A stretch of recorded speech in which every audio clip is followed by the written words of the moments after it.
where I am today, or anywhere near where I am today. So that's how Rising Stars came about, through the kindness, the one random act of kindness from a man thousands of miles away. That's another thing about being on this platform. We don't do it alone. Mm-hmm. No, It, no. it's other people who help us, whether they're in the chat, whether they're just lurking, whether they're just listening, whether they're sharing out the stream or the video content. We don't grow the channels alone. We do it all together. We do it as a team. Mm-hmm. Hmm. That's how I Exactly. look at it. Oh yeah, exactly. That's why I enjoy working with other people more than by myself. And you have to have good people to work with. I mean, of course, Mike and Cash. Well, not Cash, but with Mike and. Excuse me, Baron. I heard that. Taking the wrong pills again. I told you, Yes, man. you're right. You're right. Always the red pill. Always the red. Okay, Always. I'm sorry. Sorry, I And the took the white pill WAV one. too. Yeah, the white pill is good. All. And of course, I thank you, Ryan, for Mm-hmm. spotlighting me. That was I was very honored by that, Mm-hmm. and of course, having you on your show. So, Mm-hmm. it's when we work together, we only get stronger. It does distress me when I see these little feuds that you start having amongst creators. It's like, keep it in the back room. Yeah. Keep it in the back room. I'll try never to say anything bad about another streamer on the air. Unless they do something absolutely repugnant. Yes. Um, Universally despised moments. Right, like there's the one chap that was out there trying to justify Map. Oh my. Yeah, and I think a lot of us went after that guy. And but obviously, you keep it in the back room. I mean, I'll tell people who I like or don't like in the back room. That's no problem there. But yeah, we got to be at least in front of the screen, in front of the microphone, whatever. Even if we don't like the other person, we have to remember the end goal. We're all fighting for the same thing. That's why I call us the Alliance of Alternatives Against the Establishment, modeled on the Alliance to Restore the Republic. You think all the rebels liked each other, folks? They did not, especially the separatist holdouts. Oh, exactly. And so, like you say, and of course the old saying here from one of our patriots, we either hang together or we hang separately. So yeah, I mean, so what you're doing, I really appreciate, and the fact that I always step back and say this guy's crazy, and I mean that in a good way, because we need to have crazy people out there, because you get people's attention, you help get that word out. Oh, exactly. We need all the help we can get. Cash Money, if you do have a question, I'm perfectly happy to answer it. Yeah, I just I'm curious because how did you stumble upon my channel? It was really funny with your video that you were saying, yeah, there hasn't been content in a while, and people were watching that, and you say they were laughing. I'm like, yeah, I know. Well, not only that, Cash. How many times have I or Baron or anyone else that we talk to offline give you such a hard time about not having content on your channel? Oh man! Well, just the other day. Yeah.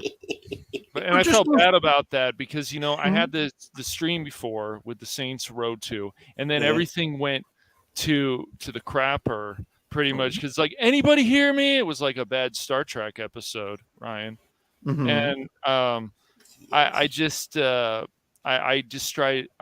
to scrap that stream, and then I did another one yesterday, and I still had Saints Row 2 crash, but what made you find the Phantom Hooligans? It's quite simple. It's a process by which I look for creators such as Baron or Mike, and then I find the people that they've interacted with, such as yourself, for example, and the Phantom Hooligans. And then from there, rinse and repeat. You find a process, and then you mass produce it. That's the thing with my thoughts, Rising Stars, and suggestion videos. Each section has a structure, and from that structure, you, mainly through scripts, you can mass produce it. And that's why I've made nearly 1,500 videos and a good 50 streams in the last 15, 16 months. Wow. So finding you was the easy part. The difficult part was seeing how you would go far as a rising star based on the potential of your channel, despite the fact that it has not made a lot of content. So who did I model you on? I modeled you on fellow creators who you've interacted with and projecting your growth from there. So I think you will do well, you and your crew. It's just a matter of consistency and dedication. One of the four great foes of a creator. So I'm sure you'll absolutely. do well. And that's another thing. If you ever look at Ryan's Twitter, he lets you know how many Rising Star videos he's going to be doing for that day, or reality-based episode he's going to be doing for that day, or an appearance that he's going to be making for that day. Openness, honesty, and transparency are vital because it is the foundation for trust, and trust is harder to earn than gold or Bitcoin, depending on your model of finance. I wanted to wait on my question because I know how Baron needs a lot of attention sometimes. So,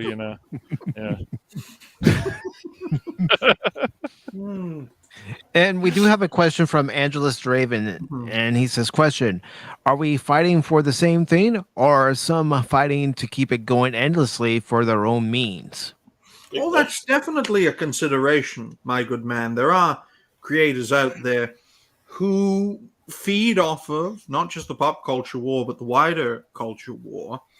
So they have an incentive to keep it going for as long as they can, hopefully across multiple generations, especially if a channel is a creator enterprise with a not just one creator, but multiple creators.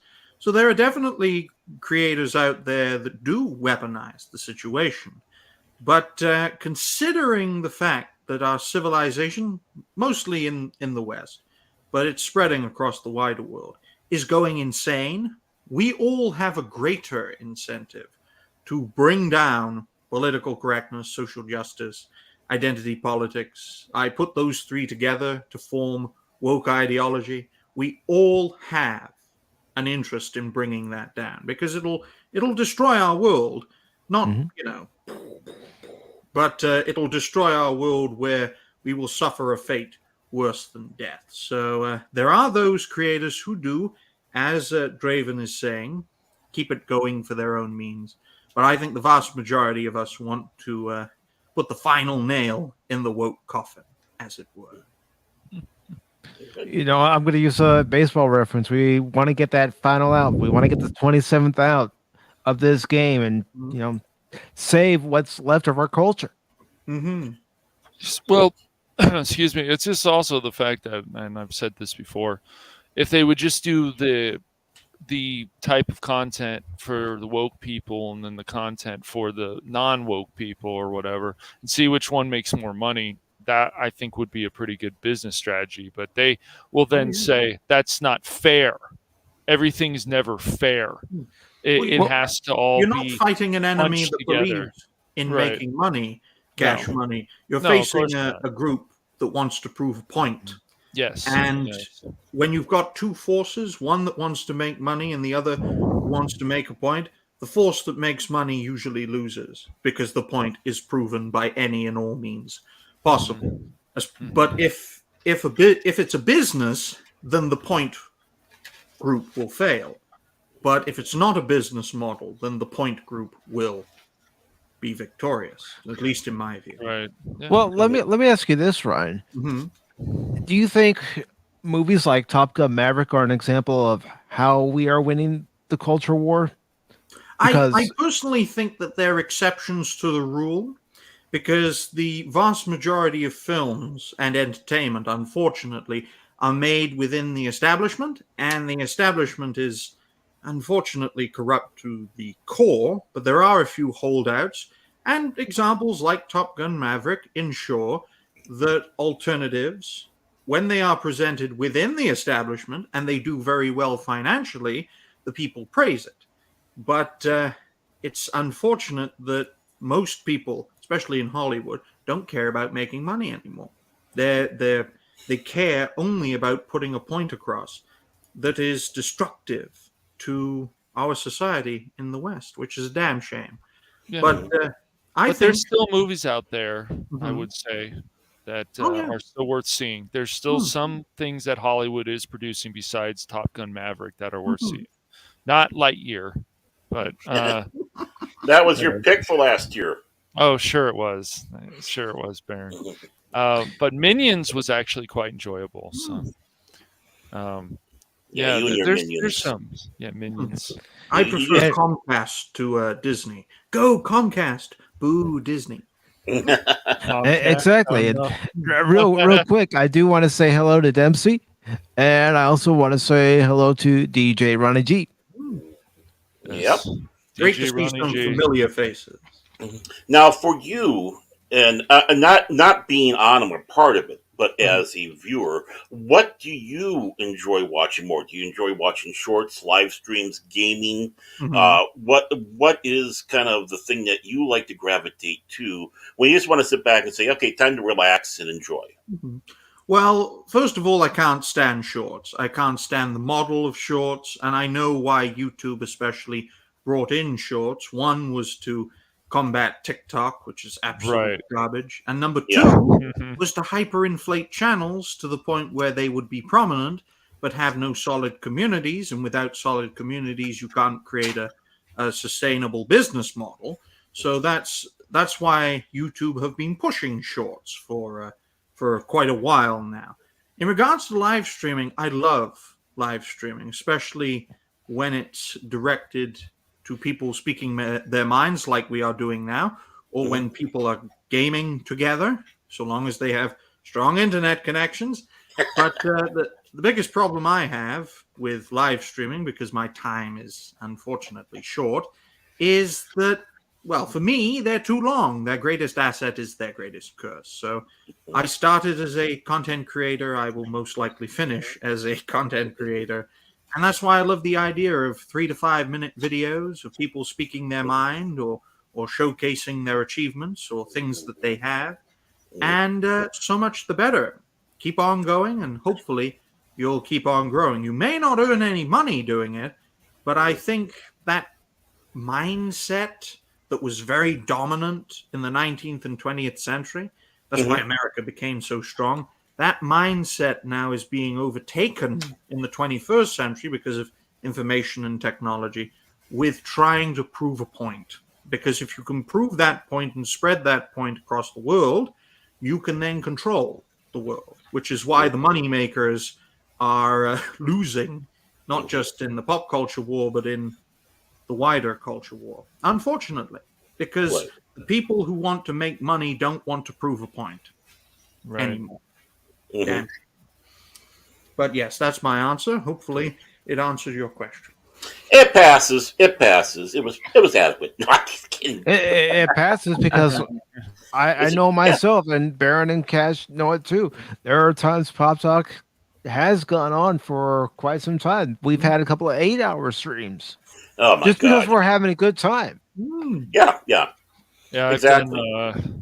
On Twitch before, Ryan, I did, because I had to reinvent myself too with the Phantom Hooligans, because all this YouTube is new to me. So learning how to do editing and so on. I was just always doing gaming streams on Twitch before a few years back. And like I even did sometimes 12-hour streams. And yeah, it was pretty crazy. I know it's pretty rough. That explains. Twitch give you a Twitch, by the way? Yes, I had a Twitch. That's right. That chin of his twitches all the time now. that chin of mine is amazing. Don't be jealous of it too, Baron. I am. That's why I got the beard. I sit back and say that's the reason why I got this beard. I don't have that amazing manly chin. It's a very manly chin. Thank you. I appreciate it. I can't stand Twitch and TikTok. Unfortunately. Twitch was good before, but Ryan, it's the same problems you see with YouTube. People turn on each other. People are like, "Oh, you didn't raid my channel. You didn't do this." But it's also amazing, just like YouTube, that I've seen the same with Twitch community. People do not pay attention to their chats. They don't care enough. Then it becomes all about money for them, and then they become partnered. Yep.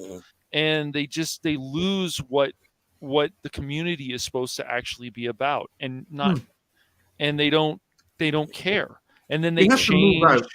We have to move out of that mindset. Yes. Mindset. Unfortunately, it's going to be very difficult because for centuries our civilization has been a zero-sum game. You either make the money or you starve.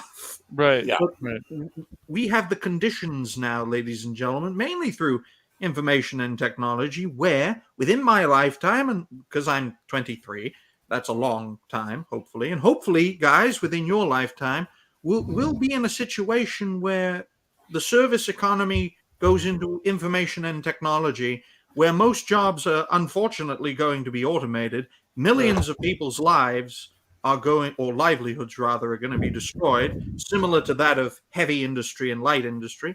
We saw that in Britain in the 1980s. I think you guys experienced it in the 90s under Bill Clinton, off the top of my head.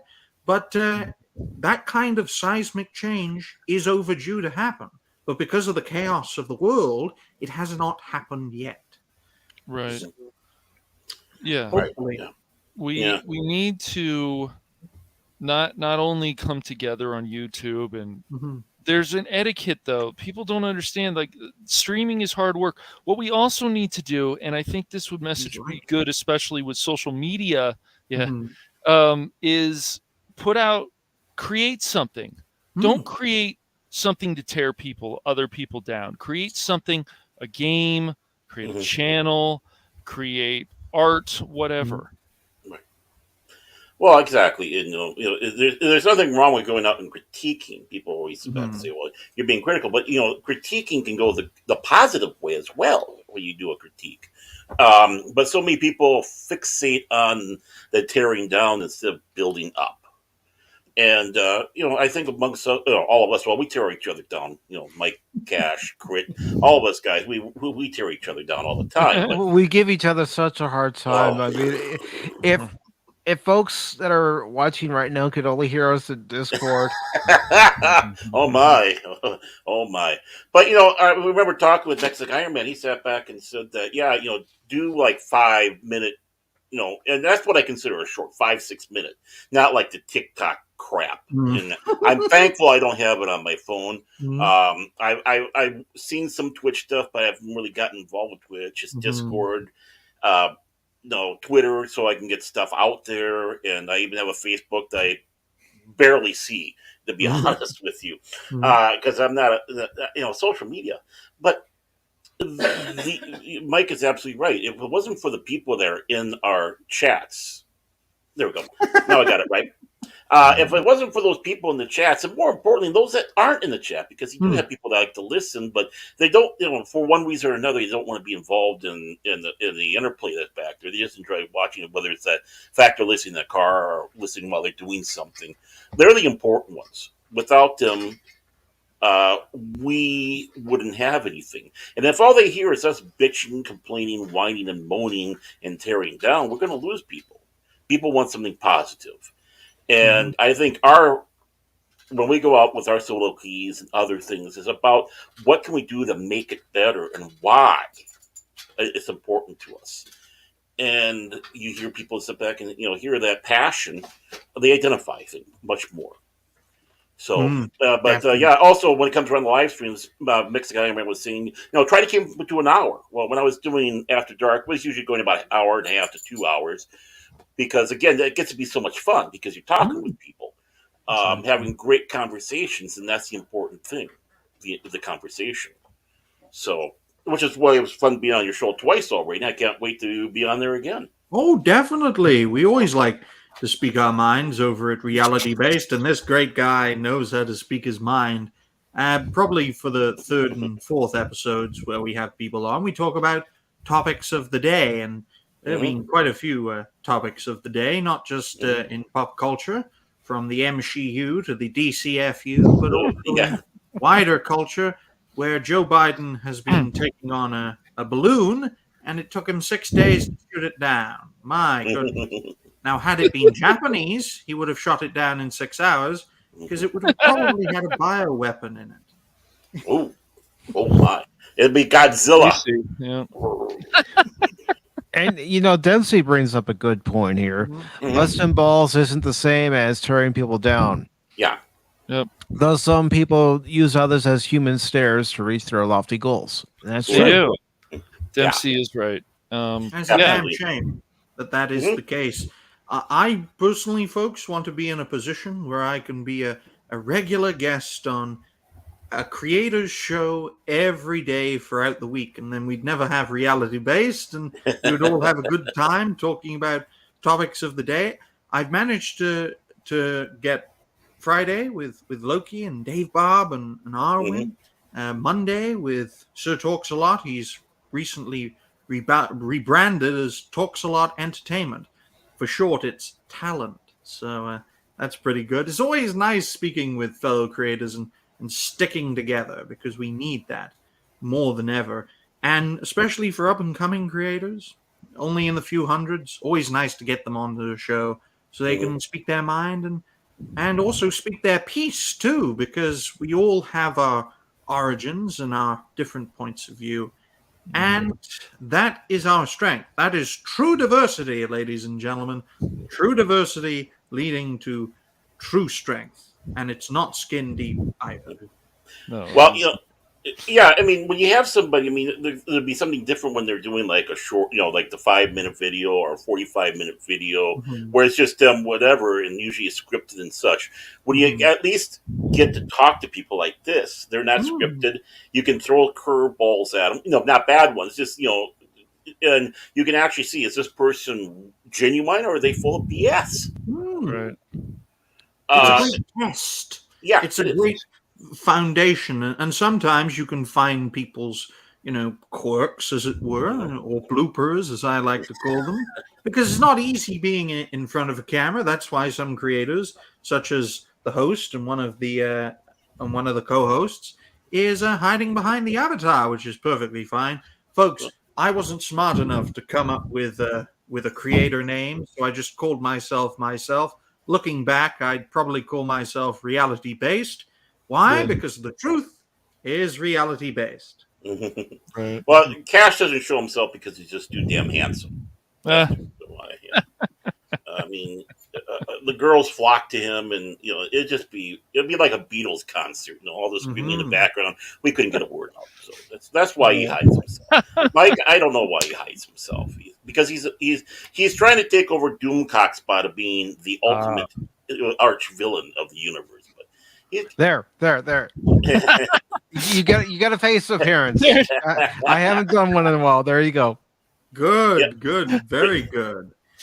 3 facial hairs and a chin. Yeah, I probably on the Phantom Hooligans or sometime I'll pop up with my face again with my hat on like I used to on Twitch, Ryan.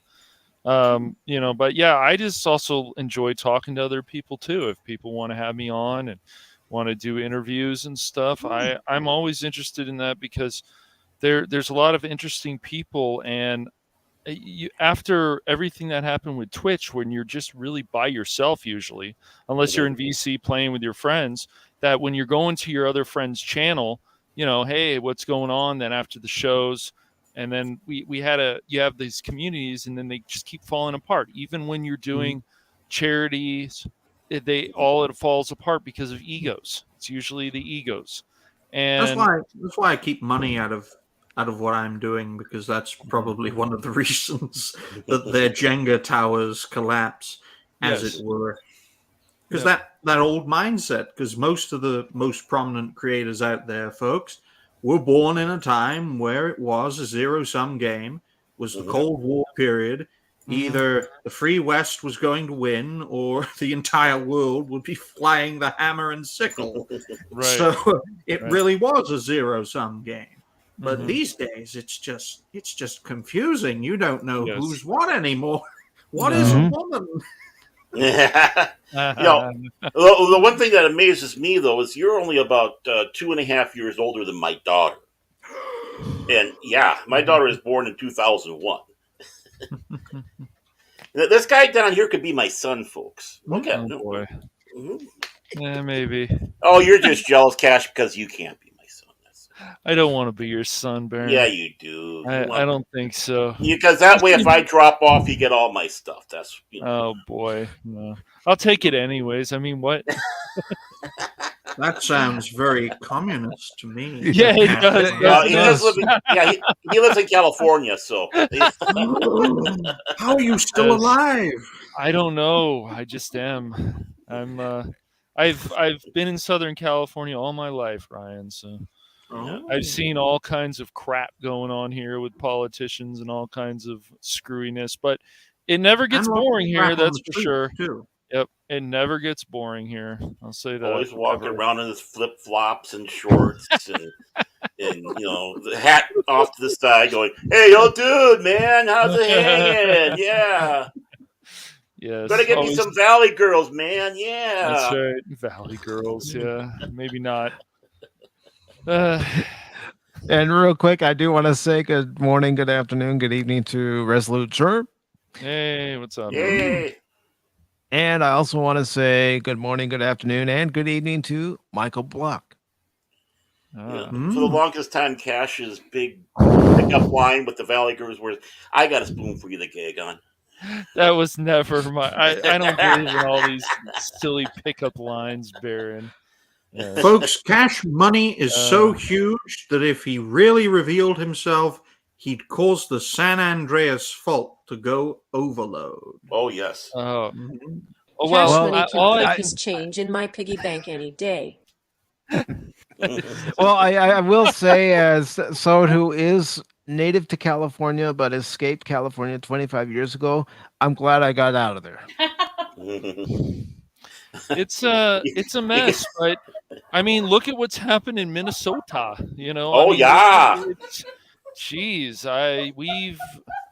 It's just too funny. We got a live audience here. I don't know if you hear her in the background. No, I didn't break her. You broke her. Oh, don't get me started on a laughing fit. I'll turn into the Joker, and I won't stop laughing. Get some Smilex in there, huh? California, though, I have always said this. There's just too many people here. When you're on the road sometimes, especially on the freeway, there's some idiots always. Somebody want to try to cut you off. Somebody wants to be stupid. But when you go to the supermarket, you don't, unless somebody gives you dirty looks, there's not really a problem. Too many Mexicans in Southern California, are there? Cash Money. There's a lot around here. We are the white people are the minority, which is fine. I mean, I went to a junior high where I was the minority, and high school I was the minority. It was different. You must be bulletproof. I'm just my parents taught me how to stand up for myself. So. And I'm just a strong-willed person. I don't usually take people's crap. He knows how to curl up in a ball, and I wish we could teach a lot of the younger youth and people. And like I said, I just think maybe there needs to be an initiative all the time, a good campaign saying create something all the time, every week, maybe even on Twitter. Create something, see where it goes. You know how many times we hear him say, "Yeah, I just started something on Twitter." Those guys just don't understand. I'm probably going to get really flamed on this one, man. I mean, I'm ready for it, man. It's almost every day we hear that. It's like, the hell you say? Wait, why are you even saying the hell you say? Well, we got that clip. I know. I like saying it now and then. So, I mean, when it comes around to it, and he says he's getting into trouble. The hell you say? There we go. I can't. The last few years, especially, like you're on a comments section, people are like, "Oh, dude, I'm so excited about Sony and Microsoft and Nintendo." It's like, they have problems, right? No, yeah, they do. Don't. It can't be, man. It can't be.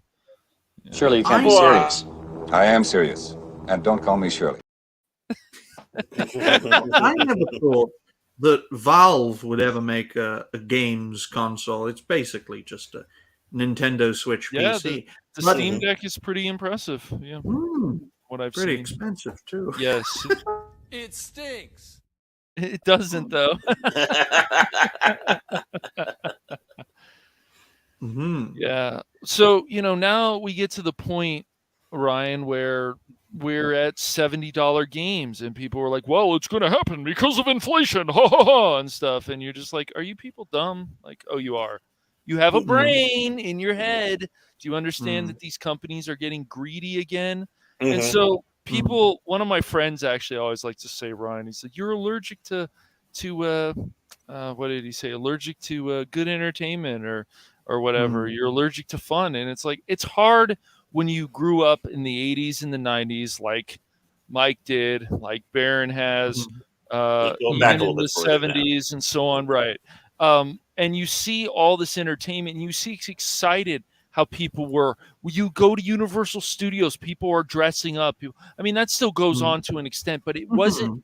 It's not as much as it used to be, and it's just you see how much people have really care about the characters and care. And so you see things like Velma, you see, and you just go, why are you guys trying to destroy something that people have loved for so many years? You destroy a culture and rebuild it again. Right. Yeah. So, and I call them the American Taliban. They're going over there, they're destroying all the old, and then they don't really have anything to replace it with. Right, and they don't want to. No. I mean, because you need a blank canvas, folks, to start again. So they are the rubber on the blank canvas. And so they just do such a poor job. They want to push. It doesn't matter. It can be the woke people, Ryan. It can be the non-woke people. They all want to be in these different echo chambers. They're like, "Oh, how could you watch that show on Disney? You're a horrible person." You know, like it's just stupid. Or, you know, what you watch the show. You know, it's awful. I remember Rick and Morty. I remember just some random people. How can you watch that show? Rick and Morty. How dare you? That show's awful. It's written bad. It's this. It's that. It's an awful show, and it's just so funny. Cash, why are you bringing our private conversation into this? That's not a private conversation. You never even mentioned Rick and Morty. Go sit in the corner. Well, yeah, I have. We talked about it a little bit not too long ago because of what happened with the grid. Yeah. Right. A little bit, but so they're in your face. Yeah, for now. Speaking of in your face, I do want to say hello to Captain Phantom Nerd. Good to see you, brother. Always welcome. Always welcome on reality based. It's just something, man. I don't. The thing is, I'm not against people making whatever they want, Ryan, but they don't also understand anymore a lot of the industry, even Nintendo and stuff. I mean, Nintendo. I'll use them for example. They were like, people want to play Smash Brothers Melee. They have a tournament. Then Nintendo goes, you know what? That's our property. We don't want them to do that. Okay, so you're taking fun away from people, or you're going to not let people play a game or stream a game. I think playing Nintendo games is fine, but you're never sure with Nintendo. And then with Sony, they will pander a different way, just like Nintendo does. And then with Microsoft, they do the same thing. Look, okay, you want to put pronouns in a racing game, but can I have an option not to do that with my characters? No, you can't.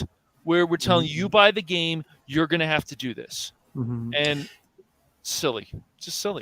You know, and to kind of get off just a little bit off the topic we have here, but what we're talking about earlier, you know, about content creators, all that. Reminds me of when I first met Captain Phantom Nerd. He was Captain Phantom Trek at that time. I did what I call one of my guerrilla streams, where I just turned the camera on, turned YouTube on, and just started talking. I was pontificating about Star Trek, the spirit of Star Trek, Gene Roddenberry's Star Trek, the differences between the two, and he started, you know, and that's where you're going. You're looking at the chat, and he was putting stuff in the chat, and he says, "Well, you know, let's come on in." So I brought him in blind. I did not know who this guy was, and had a great conversation. I was about ready to end my stream, and I think we went about 2 more hours after that. And of course, I had to ask him back, and we've had interchanges.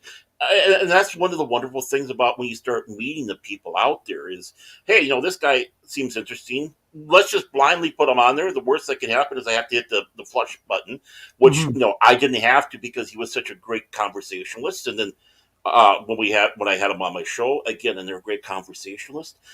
And that's what's great when you meet this, you know, yourself. You're a great conversationalist. Mike is, Cash, Yeah, well, I Baron can be annoying sometimes. We have to lock him in a Sometimes. safe. We have to lock him in a safe. Sometimes, Ryan, he's just too much. Well, We're gonna lock him in a safe with Crit. When I used to have open panels on every single edition of Pop Talk, there was one episode where I was talking with Zan Zoltan, and he was teaching me about things that were going on in Argentina and some of the delicacies that they have down there. And Anonymous stopped by. And that was the first time I met Anonymous. He clicked on to the StreamYard link, joined the panel. We got to talking. And then it was another episode where there was an article from Bounding into Comics talking about Deep Space Nine, and he came in again. And who was that came in? Anonymous. Anonymous. Anonymous. Anonymous.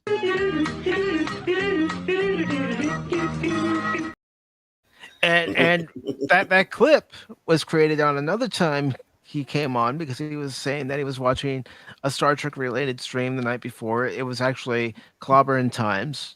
They were, I think they were talking about Next Generation or Deep Space Nine at the time, and he said that Clobby saw his name and started going Anonymous. As soon as he told me that after that Sunday stream, I made that clip. I said, all right, next time Anonymous comes on, I'm going to play it. And every time I play it, I can hear his teeth grinding. And yeah, I think he likes it, really. To be honest with you, I think he really likes it. I mean, just about everybody has one except for me, because I'm not that interesting. I mean, we even got one for the great Phil McCracken. Now, that's a guy for you to talk to is Phil McCracken. Yeah. Yeah, there's a number of people in this community, Ryan, that are worth talking on that you can have on reality base that are very interesting. Just have Moss, there's Phil McCracken, there's Crit, there's Paul, which I know you've had on. There's Spock's Friday nights, the Vac Tube. There, yeah. And speaking of everybody's favorite Orca, there he is. Yeah. And if you're going to have Phil McCracken on, just make sure you have your McDonald's coupons to give him. That's right. Yes, he needs that extra oomph to be more motivated to say things. Which usually this is why he's mad at us most of the time is because no of this. coupons for you, Phil. Yeah. So. Well, to each their own. If you can't take criticism, don't criticize people. I always like taking criticism because we all make mistakes, and in my view, it's always nice to pick fun at crazy people, especially in this day and age where, well, men can be women and women can be men. I always find that funny. I put on women's clothing and hang around in bars. Whatever they want to do and so on, go nuts, but it's just, if they don't think people aren't going to criticize people for whatever reason, they're crazy. That's why I still bring up like the companies. The latest one was the company that's making that game that looks like right now a poor version of The Division. So they bring out a gameplay for 9 minutes and it looks like they spend more time, as not just me as pointed out, but other people, that the asset of the woman's butt, and that it's like they laugh. Is that where most of the money went in for the gameplay? But hey, never criticize the woman's butt, okay? if they put effort into a woman's butt, you got to at least go. Which is funny, and then they think they're worried about misinformation, and this is also a thing now with. It's been more now for a few years. I think it's unfortunately gotten worse since at least 2016, and maybe before that it's starting getting worse. But this whole attack on the fans, Ryan, is just really, it's very disturbing because while there are fans that say stupid things, here's a reality for the gamer, GameSpot, different IGN, whatever. Just ignore it. But they can't. And so then they go after people. You say stuff about The Last of Us 2, like Angry Joe did. Then you have somebody from IGN go after them on Twitter. and it's like, this is not professional.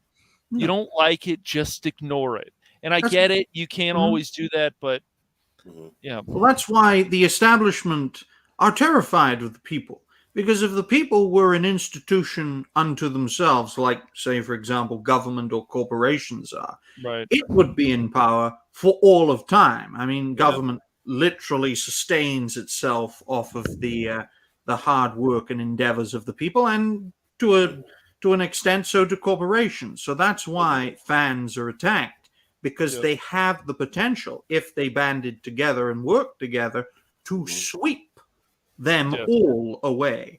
And that's why I coined the phrase the establishment versus the alliance of alternatives. If we put our differences aside, and if we stop being useful idiots for the establishment, we can create our own stories to replenish the stories that have been destroyed and make pop culture great again, one story at a time.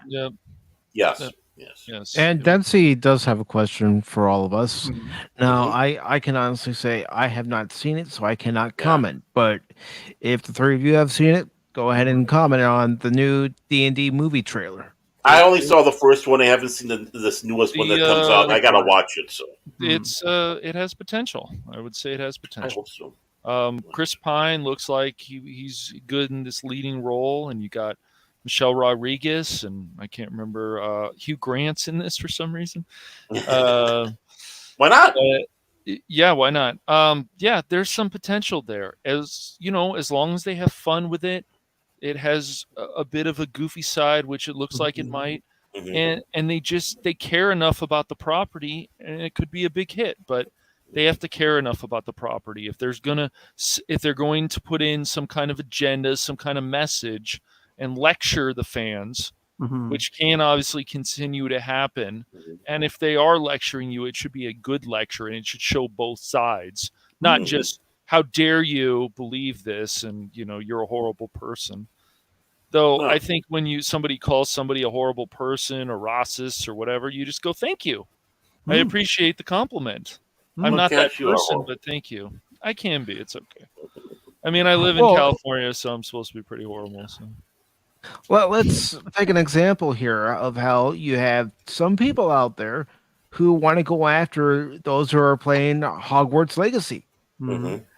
Just because they don't agree with J.K. Rowling and her stance. Right. I mean, the guy who bought that big, expensive edition and smashed it all up is like, you just gave her money anyways, you moron. Right. That's what he did. Hence the saying, it's not about making money, it's about making a point. These people are being driven by a fusion of ideologies, from communism of the past to postmodernism of the present. They're utterly insane. They're brainwashed from cradle to grave, from preschool to kindergarten to all the other schools, and then they go to university where they're literally up to their eyeballs in debt for their brainwashing. And they go out there and they think that they're the bee's knees when they don't know bugger all. So, have you seen the latest one, Ryan? The latest? No. I did see the first trailer of the D&D movie while I was a guest of T-Shirted Historian. I must say I was not impressed by the film, and especially the way that Dungeons and Dragons is going as a wider franchise. I do not hold out hope for a movie when the people who control this franchise do not want a certain type of person to participate, a certain type of person that kept this franchise going for decades when it was bleeding out and dying financially. He's stealing my thunders, folks, and that's good.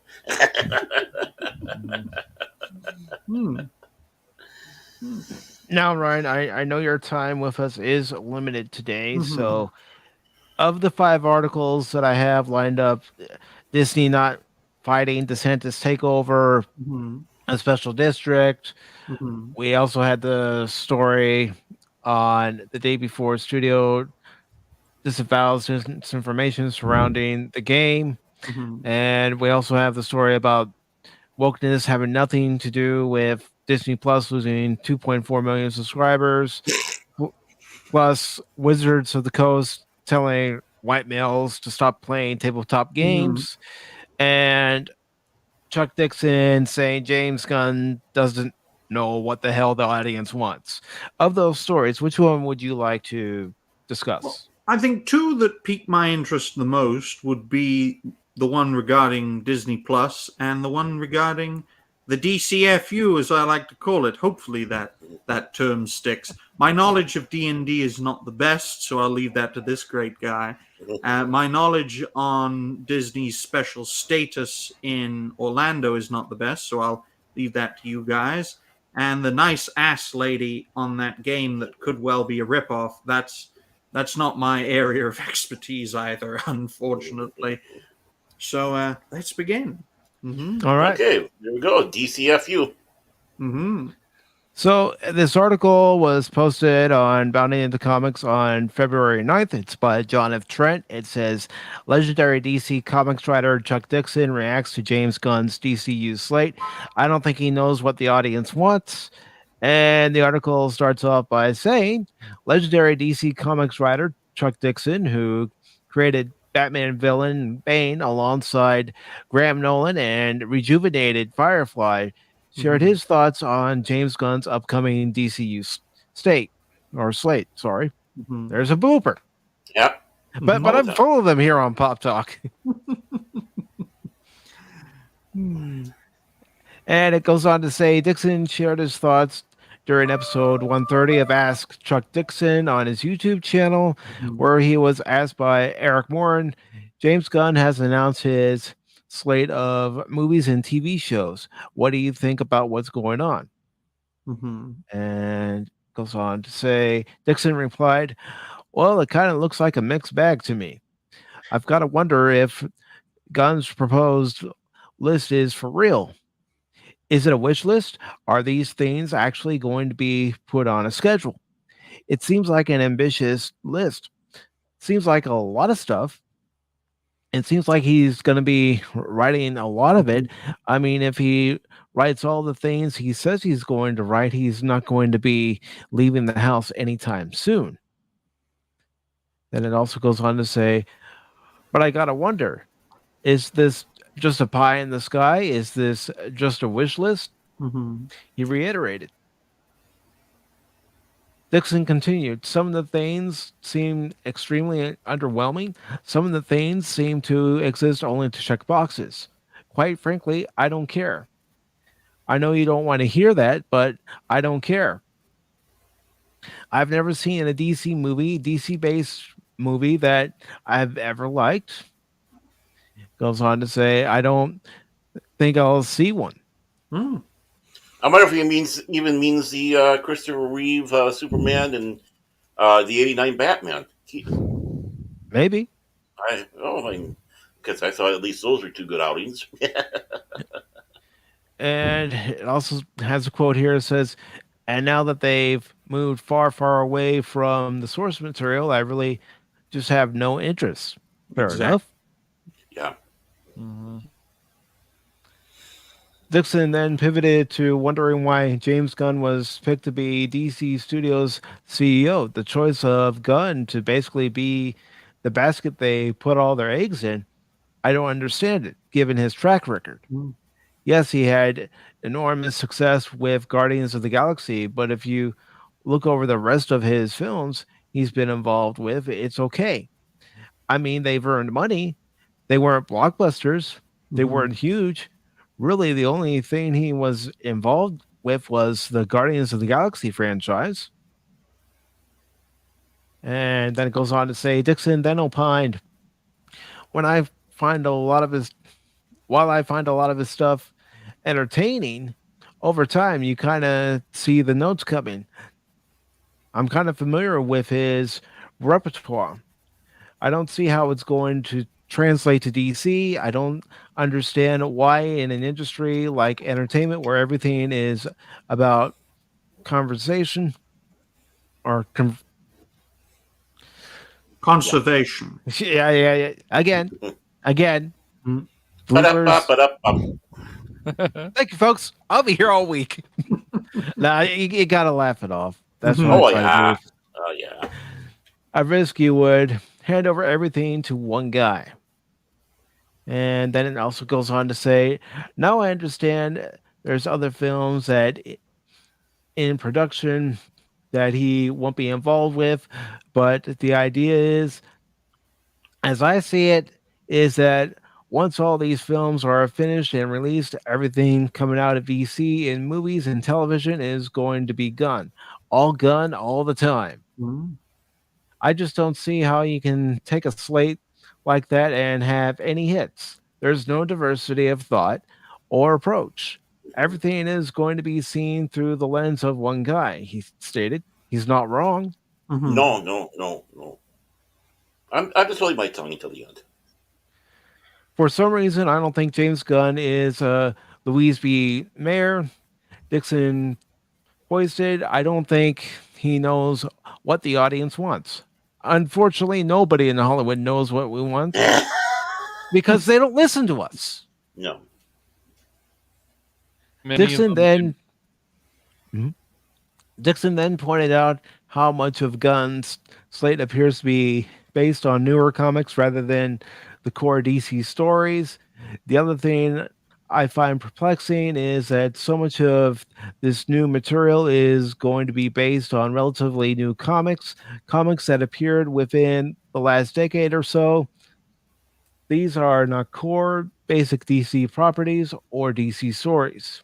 He continued, these are like recent reboots, reiterations, reimaginings.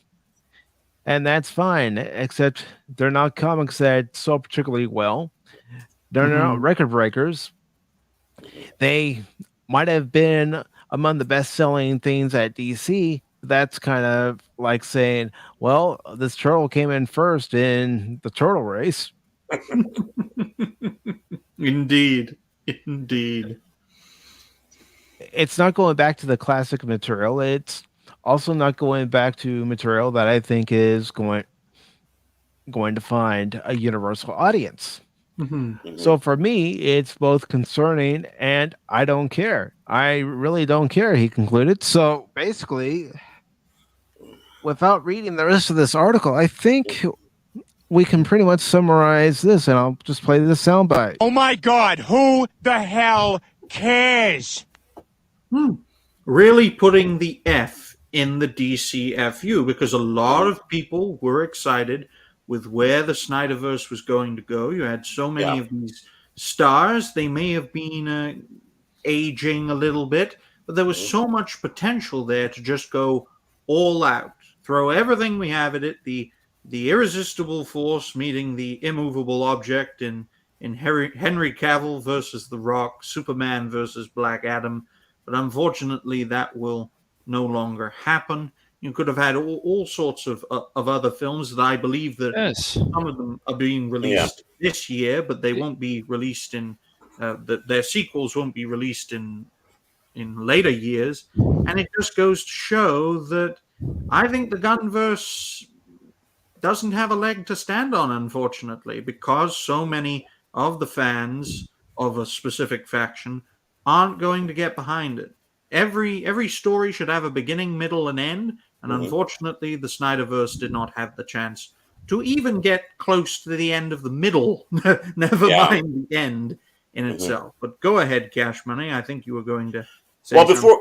Before he does that, I just want to welcome, of course, John Rendell, my super rich over at Phantomology, and happy birthday! Good to see you, buddy. Yeah, happy birthday to you, John.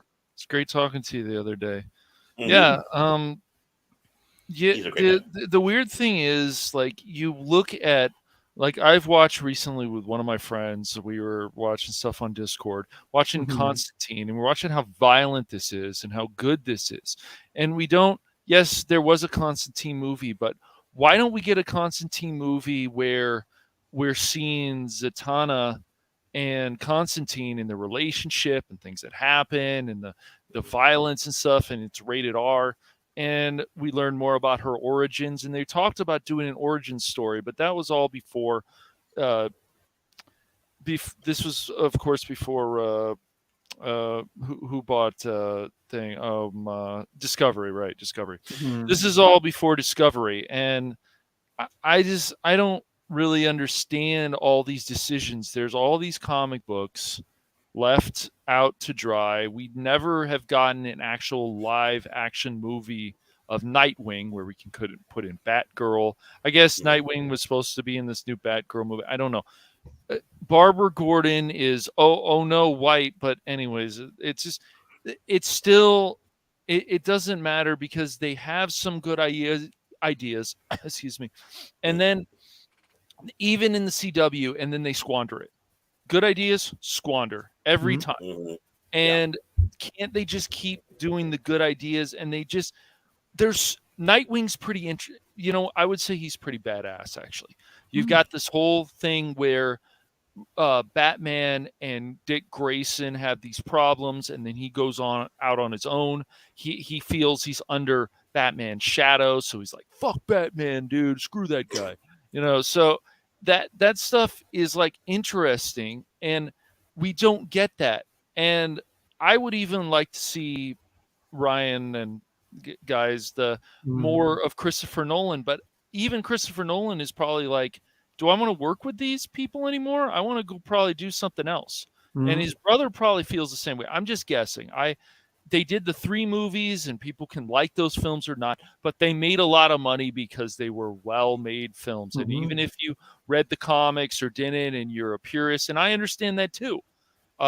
You didn't like the films because you feel The Dark Knight Rises is a mess. Some of our group, we get into those arguments all the time about that. But we have the other Batman film. Well, I liked it, Ryan, but it wasn't. It's like, when is this going to end?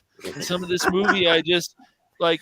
It's 3, 4. It went on. I felt too long, and this whole thing about how Bruce Wayne is upset with Alfred, and Alfred's not in the movie enough. Those things bothered me. I still like the film, but why can't we have everything?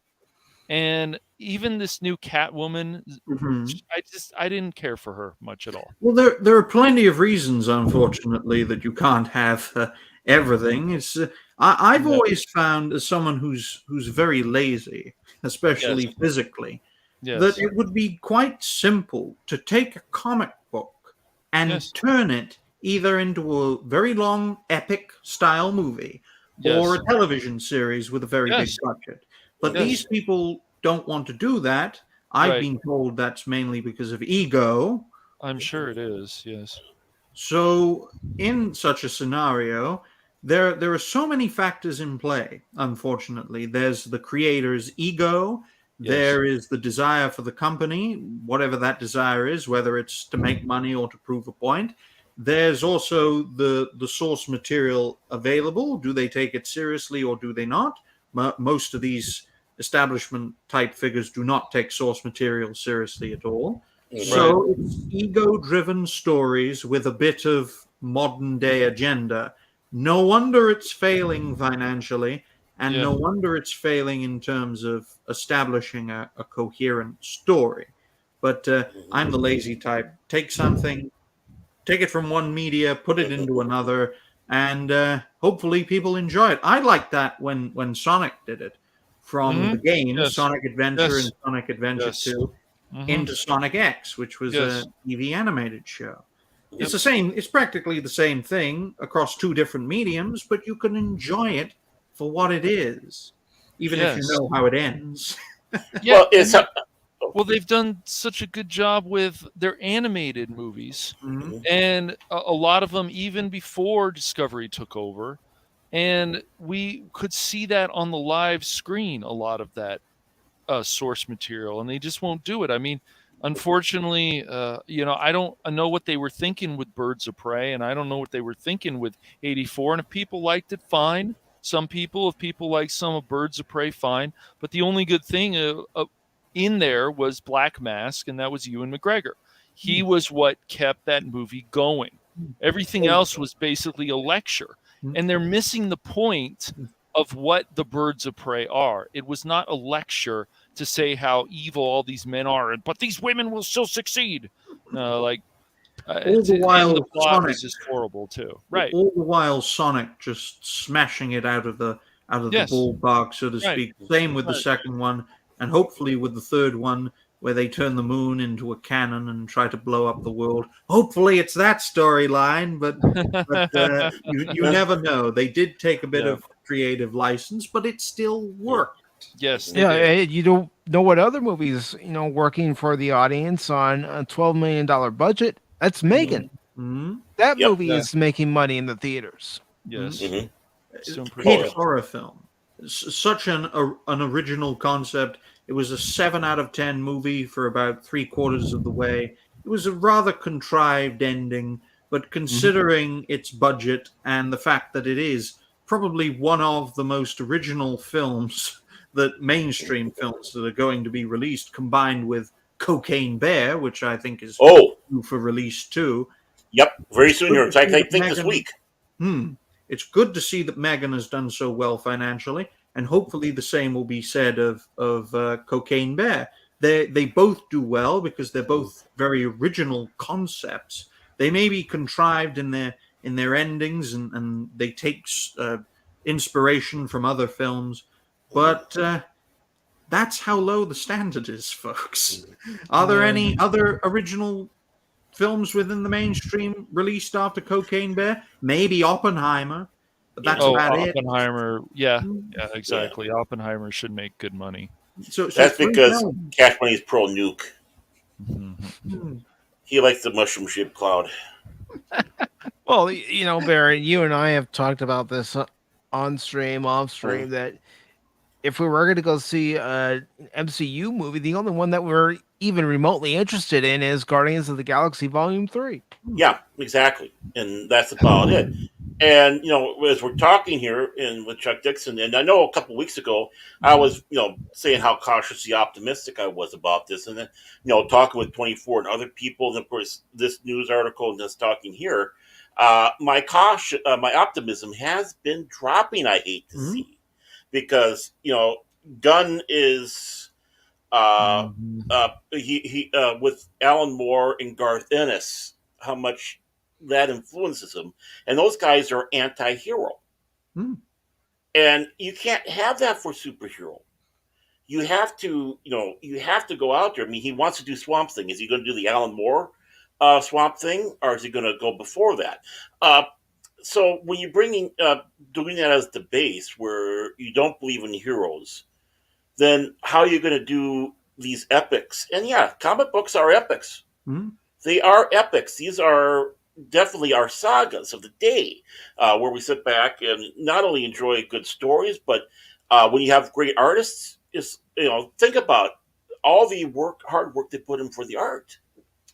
Now, trying to get this transferred over or translated over, obviously there's going to be creative licenses with the transferring from the print to the motion, whether it's TV or it's going to be a motion picture. But it's how you do it. Are you going to be loving about it? Are you going to be like what's his name with the MCU, Taiki Wakuhi or whatever? I can't remember. Watiti. Yeah, what did he? And where he goes with an irreverent approach to these things. And it's like, it's fine to be irreverent with your stuff. And that's what you made your thing off of, like JoJo Dancer or whatever that was. Jojo Rabbit. Jojo Rabbit. Playing that was folks. That was an interesting film, though. I found that an interesting movie. Right. And of course, in that case, obviously that's your own creation. You can be as irreverent as possible. But when you're going to do a Thor movie or something like that, you have to have reverence to these characters. Well, Ragnarok was actually quite enjoyable, I thought, especially the whole thing with Hulk and Thor and fighting each other. Like, oh, what are we doing? We're being played. But the thing today's standards, it's quite good. But think about 2017. The agenda was just sneaking into our popular culture about a year after a certain man was put into office, that sort of thing. Yeah, right. And the Quantumania, I'm going to give it a chance because the third movie was not, or this will be the third of the Ant-Man films. The second one in the middle with Ant-Man and the Wasp just started falling apart. So I'm hoping that this one stays strong and has a more of a serious tone. I'm hoping, and I hope they don't pull this whole thing like, oh, by the way, Kane is stronger than Thanos, and some nonsense. I'll be like, oh gosh, yeah, they damn well. You better believe it. I just have that feeling they could, but I want to give this a chance. I'm usually on board if Paul Rudd is in a movie. I like his style, and I have enjoyed a lot of Paul Rudd films, and so I'm like, and I like him as Ant-Man. So we'll see how this goes. And Michael Douglas is in this. Cash Money is a Paul Rudd simp, so just so you know. I'm not, but I do like but my big fear is he's going to try to do a copy paste of the MCU for the DCFU, and basically do that same blueprint type of thing. It's like you can't do that. They're two different universes. You're keeping up with the Joneses. We have the superhero fatigue starting to come in there. You got to be different. You got to be more comic book and let's go out there and make an action Arnold film. In my opinion, I mean, you take a look. For me, like the original Superman movie with Christopher Reeve, or the 89 Batman. He's like, this is comic book almost perfection to screen. The Flash series from 1990, again to the little screen. How obviously they're not following the comic book. Whatever, but they have the basics. They have the reference. They keep it still to what it is, and which doesn't bother me. But they did a great job, and for me, these are almost like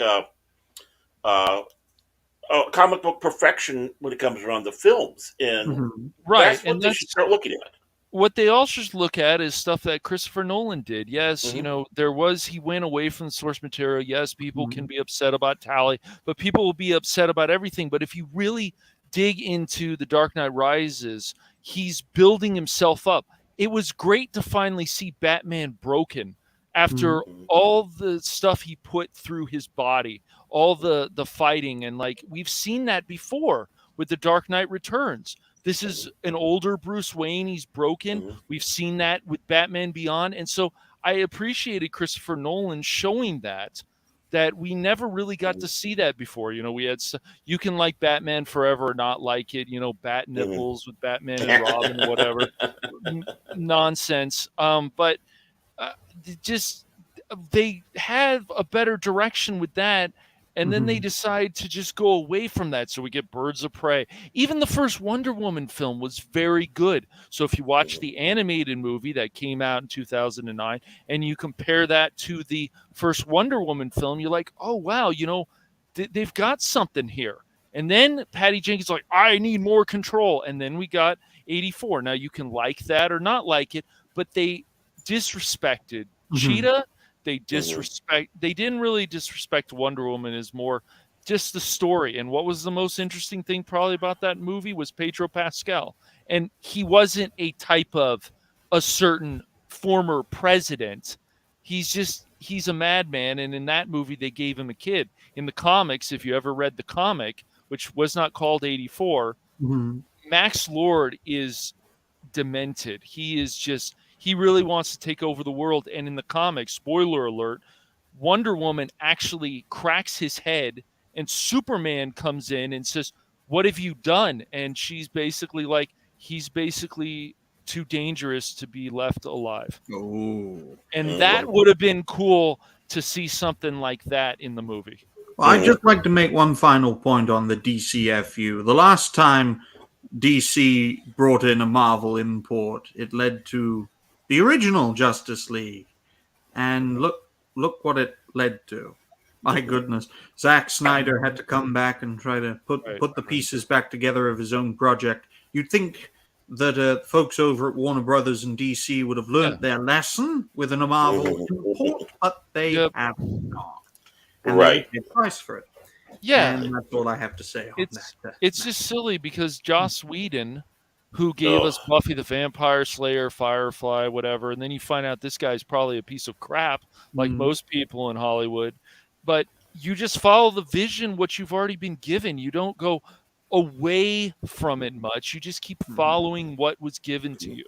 Just makes more sense. Yeah, I mean, obviously you put your fingerprints on it, how you make the film, but you still keep it within that realm. Like look at Irvin Kershner with Empire Strikes Back.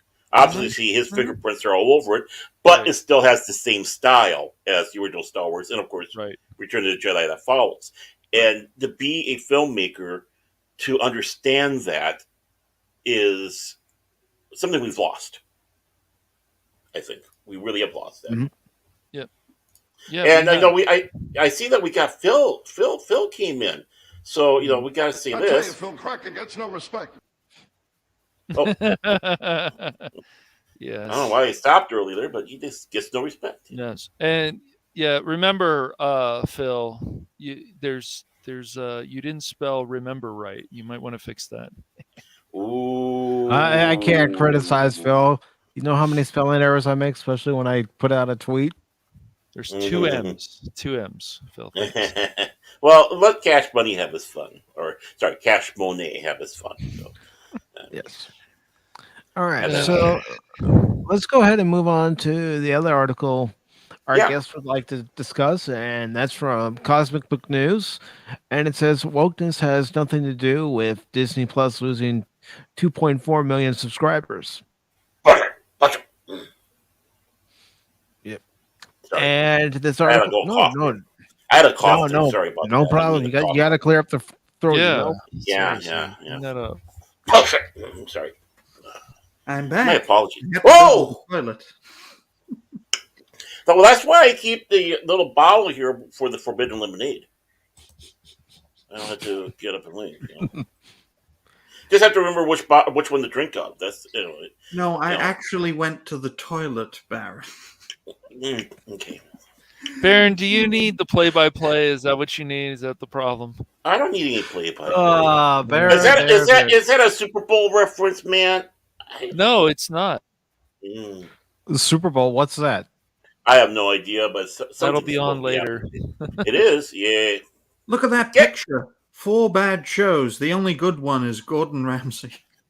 Well, the second one in there is that's Cash. That's Cash. Right, well, Kenobi, it's like don't simp. Oh man, you're simping. Here he goes. I'm just gonna say, there's a few things I liked about Kenobi, but overall, I can honestly say that show didn't make me feel much. It just didn't. Did you like At least Reva? Andor actually made me feel something. What? She stuck out like a sore thumb, that Reva. Oh, she was horrible. Oh, come on, Obi! Where are you? I'll find you. Okay. Calm down, lady. Since when did Star Wars have a Detroit DLC in it?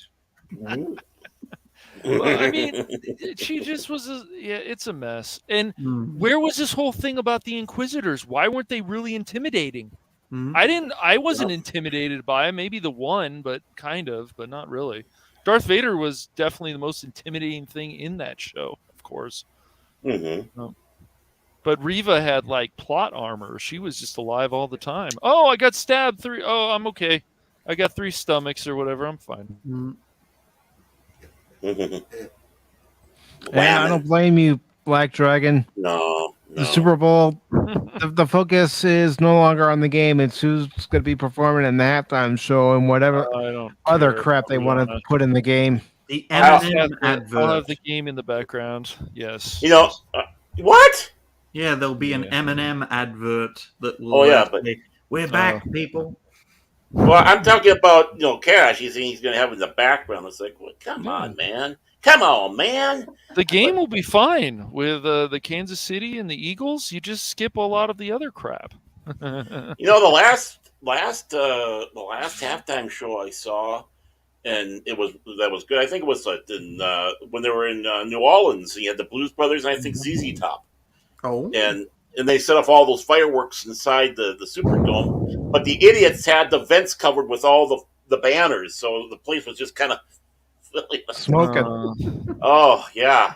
I just think you should give more options. Unfortunately, the people who are now running it's all going to be rap and hip hop, and some of that's fine, but I would add rock in there if we can somehow. Rock seems to be, especially now, quite dead. Not the old stuff, but there's really nothing new coming out, and music nowadays, unfortunately, is just a lot of noise. Sabaton I don't know at what the to Super say. Bowl. It just doesn't really make you feel much of anything, except it's noise. And I don't know the last time I've even looked in a number of years that there's actually a good rock band out there. I doubt there is, and I don't think that matters anymore to the music industry. You know, John Rendell's the man with $1 million ideas. That's why he's my super rich. I like that. I'm all for that, John. Yeah, definitely. So this article says wokeness has nothing to do with Disney Plus losing 2.4 million subscribers. This article is by Matt McGlone. It was posted on their website on February 9th. And the article starts off by saying it's currently going around that wokeness is to blame for Disney Plus losing 2.4 million subscribers. However, as much as I want it to be true, it's just not the truth. Mm-hmm. Following Disney's recent investor call, various Twitter accounts and users have been celebrating the fact that Disney Plus lost 2.4 million subscribers with claims that, see, we're right. And that's because of wokeness. And get woke, go broke. Mm-hmm. The truth is, Disney Plus only lost 2.4 million subscribers because of losing the streaming rights to sports in India. Mm-hmm. But that was a separate loss. Exactly. The 2.4 is America. It was a bigger one in India and the Asian market. Exactly. It's quite simple that obviously a contract came to an end between the people on Disney's end and the people on the end of Sports India, or whatever they like to call themselves. And good on them, because you don't want to be connected to Disney in 2023, folks. Yeah, and the thing is so far this article is bullshit. And it's just like Ryan said earlier about apples and oranges. This is an orange. America's the apple. We're going to have to talk apple to apple with the American markets about their losses. And this one is the orange. And, they're absolutely right. They're losing it because of content that was for them. Well, listen to this next paragraph, Baron. Oh, I'm going to have fun with this. Let me know what you guys think. Actually, the amount of Disney Plus subscribers increased in the U.S. and North America. And following Wednesday's investor call, the stock price was up in after-hours trading, down due to the overall market being down. They're trying to spin it.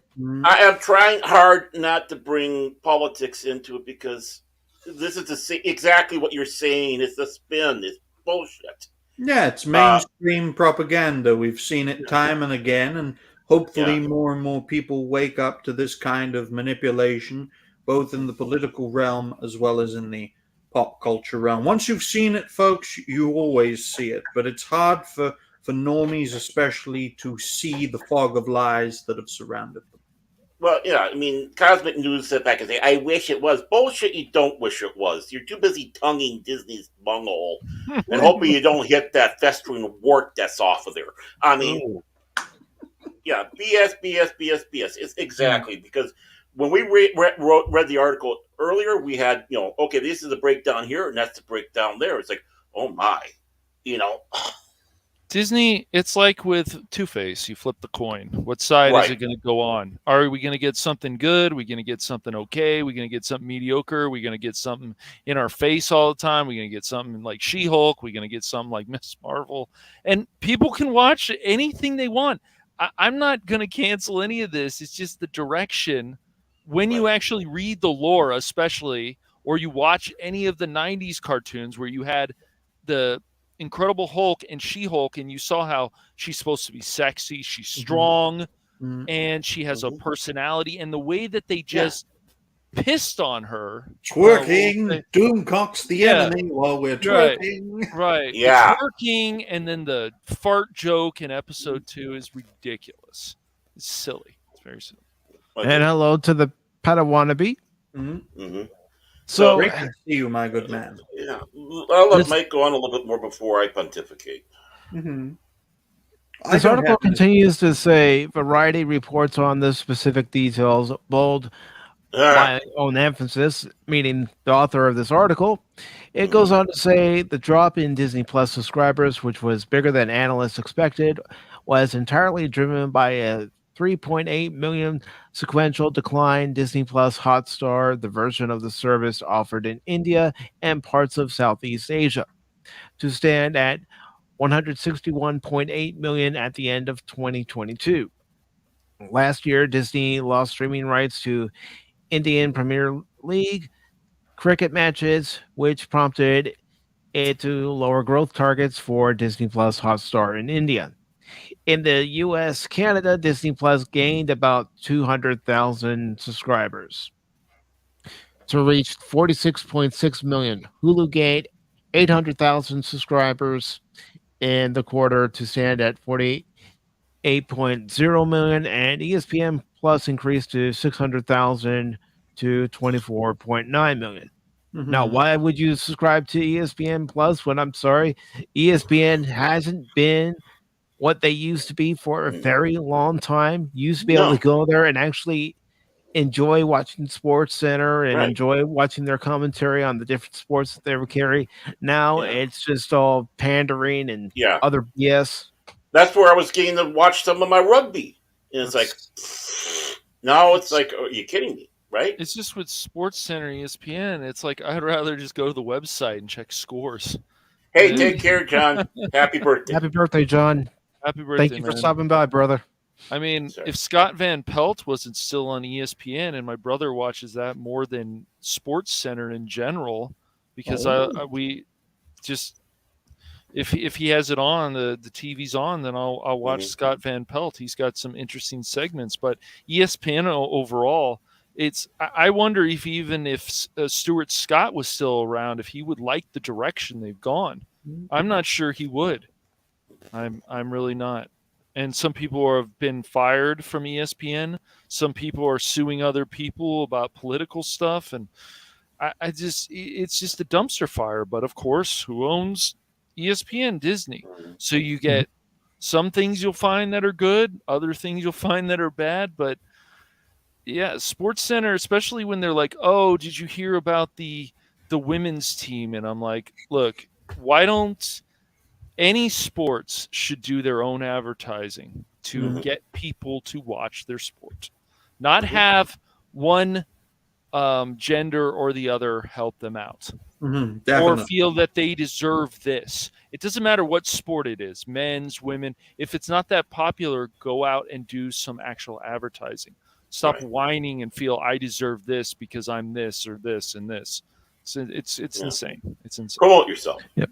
And Resolute Germ also mentions all those numbers are year over year, and bundles are actually triple counted. Yeah.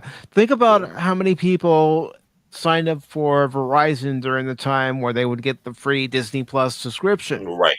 Mm-hmm. Once those subscriptions are out, those people more than likely didn't renew their subscription to keep it going. Right. It's all hyperinflated because establishment institutions need to inspire confidence in their investors and in those who are still locked inside the matrix, as it were. So Disney does have a lot of debt, folks. It is worth over $250 billion, but it is one of the only major corporations in entertainment that has lost money. Well over $1 billion last quarter. But if they keep going on that trajectory, they will lose all of their value in 240 years. So they don't care if they lose money. They just need to keep their stockholders happy long enough to purport their propaganda, as it were. Well, I don't think they are keeping their stockholders happy. And and of course we have this next paragraph, by the way, contradicts everything this moron has written so far. And I'm not, I'm sorry, I'm not going to be cut. You're a moron. You're a simp. You're a useful idiot for the establishment. Right. Mm-hmm. Well, let's go ahead and read this last bit of the article where it says, so again, Disney Plus losing 2.4 million subscribers had nothing to do with its content. The people in India and Southeast Asia don't even watch much Disney Plus original content to begin with, but only had to do with Disney losing the license to air cricket in those locations. It goes on to say, if you're going to wage war on woke, you need to do a better job than they do. Hold yourself to a high standard and don't lower yourselves down to their level by lying or through fake news or lazy reporting. This guy clearly doesn't know how wars are waged. No. And he's showing his true colors here. This is his absolute. Continue on, Mike.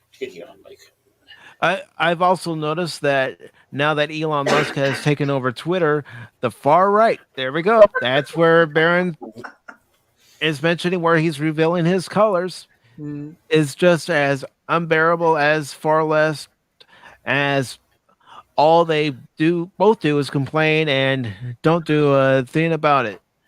Do a better job, guys. Okay, Rhino. I don't think he's even a rhino. I don't think it is. I think he's absolutely he's part of the establishment. He's not even on there. Of course, he had to turn around and start bringing frickin' politics into it. Mm-hmm. The big thing is that's their oxygen, I'm afraid. Right. So he contradicted himself because you have two different numbers. One for India and then the 2.4, which is for the American market. Then you turn around and sit back and say they had a raise about a couple 100,000? No. Gaslighting of the highest degree. Yes. When it comes around on the American market, it has to do, well, and you know what? I'm not going to say it's 100%. Now, I'm not going to say it's 100% because it's also coming to the other area. There's so many streaming services out there that you have to start picking and choosing which ones you want. Right. Because this economy that we're having right now is affecting this. So the economy has a percentage to do with it, but it also ties in with the wokeness. Do we want to keep on watching this garbage? Do we want to watch a show where the people who did the show went out there publicly said that, hey, we made a show that we didn't want people to watch, and that was She-Hulk. Now, you can say that behind the scenes as much as you want, but you never come out and tell that in the public. Now, that is something that the investors do not want to hear, and I'm sure is part of a shakeup. And that's why you don't have season 2 of She-Hulk like you're planning on doing. They're going to do it no matter what, until that idiot opened her mouth. And it's like, you don't show people making the sausage. Well, it's weird because you have a friend, and I have a friend that I'm working on a project with, and she is hey, Fats. What's up, Fats? Yes, hello to Fat Steven. Good to see you, brother. And she, it's just funny to me when any person, even a friend of yours, is like, well, She-Hulk isn't for men. And I'm like, I don't think it's really for anybody. I don't think it's for men, women, whatever. I don't think it's for somebody who dresses up as a cow, whatever. I think it's an absolute awful show. And I've watched, it started off okay when they had Mark Ruffalo and the woman and she was good in Perry Mason. If you guys ever watched that show, Perry Mason, that was a good show. But in this, it's just like, they start off the show, it just starts lecturing you. What bobblehead does she have? How does she feel about men? She gets drunk and she can't handle being She-Hulk, and then she's human again. And it's just like, this is ridiculous. This is just absolutely goofy nonsense. And when people are like, this show's not for men, I'm like, it's not really for anybody. Exactly. If you want to watch it, fine. If you don't want to watch it, don't watch it. But I don't think it really does much of anything to push anything any good direction, personally. If people feel differently, that's fine. Well, from my perspective, there is one downside to not having season 2 of She-Hulk, ladies and gentlemen, and that is we can't have Doomcock in the MCU canon. It's such a shame because of the organization known as Intelligentsia, who clearly modeled their masks on Doomcock. I mean, sure, that must have been it. That must have been it. Well, yeah, I mean, you know, you're living in their head rent free when they do shit like that. And when it comes around, Black Dragon was saying about the far right, and of course they had to put that bullshit in this article. Yes. You don't have the presence of the far right. Anybody who is right of Lenin and Stalin is considered far right. Right. So it's basically the people like us. Are the far right in the room with us now? Yeah. Where are they? Exactly. Well, we are the alt right. We are because we want to keep what we grew up with untouched with garbage. We just want to keep it within those parameters. So we're the alt right again. Right. But we also need to understand that whatever we say in YouTube, if we're wrong about something, just admit that we're wrong. I mean, even channels like Geeks and Gamers, other channels, they get themselves in trouble because they go, "I hate Disney, I hate Disney, I hate Disney." Well, why are you going to their parks? Right. So people start seeing that, and so then they start talking about it, and it's like if you really actually hate Disney, you give them no money, period, at all. But you know why Geeks and Gamers does cover the theme parks, because they have the theme park channel, and that's how they make their income. Right. Making money instead of making a point. Or right. Point, rather. And I wouldn't go to a Disney park. I don't have the money. I don't have the financials, and right now I don't have the inkling to want to do it with all the garbage going along from the grooming, from from everything. Kids, don't they? Yeah. Well, you got to remember, Epstein's girlfriend was in charge of hiring young talent at Disney for a while, so that tells you something right there. Yep. Yeah. But where I draw the line with this whole thing is when you've got Disney who uses other websites to attack channels, and they say these people are evil. That's where I draw the line, or they're far right. That's like, no, they're not. I channels that are far left or far right go very, very extreme. Yeah, it's about proving a point. It's about shock jocks and all of that. Right. Yeah, I don't call Geeks and Gamers, Doomcock, all those channels, Christie. I don't call any of that stuff drunk 3PO, all the critical drinker extreme. I don't. You don't have to always agree with any of them, but I don't call that extreme. Well, political extremists usually, my good man, don't care about making money in the slightest. No. It's all about spreading their point of view to as many people as possible.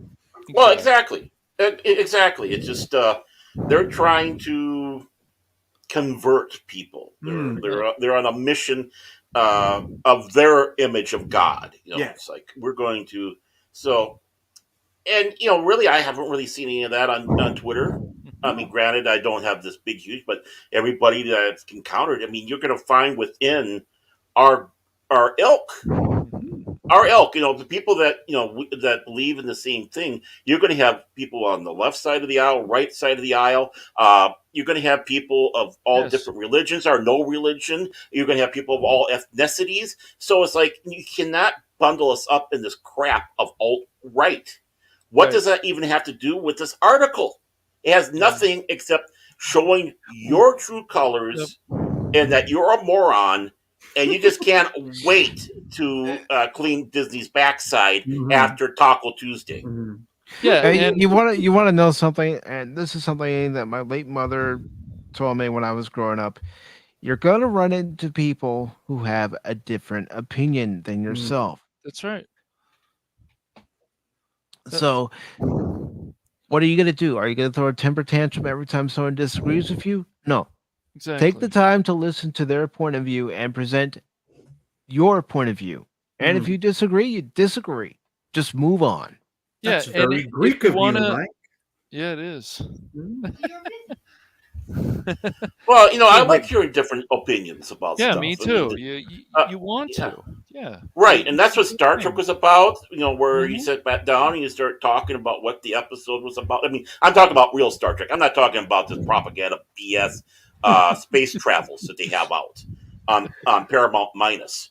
Paramount Minus, wow. I'm talking about stuff that actually does make you think, make you talk, converse, and start seeing. It's like convince me I'm wrong with argument and words. not sitting back doing the ultimate. Oh, you're an S in the full because the moment you start doing that, you lost. But you're wrong. Unless you have something to back it up. To back it up with. But you're wrong half the time, Baron. You know that. No. No. Hey, when it comes around to a 50-50 chance, 80% of the time I'll be wrong. So, I mean. It just never. This is what we do all the time, Ryan. All the time in BC. We like to give each other a hard time we do. here on the show. Yeah, not just on the private. We do it right here. Well, I mean, look at what Robert Meyer Burnett is, and I was talking to my friend about this the other day. He's pushing fans to come back and watch the third season of Picard. Mm-hmm. And do we want to? I don't know. I've watched one episode of Picard, and that was season 2, and that was because of Crit, and that was a pretty decent episode. I wouldn't say it blew my mind, but do I want to watch it? I don't know, but I have a friend who watches a lot of this. He gives it a chance. He's got Disney Plus, and I give him credit. He watches it, so if he needs to debate with people, he's already watched the show. And then you have other people, this show's crap. But you didn't watch it or try it.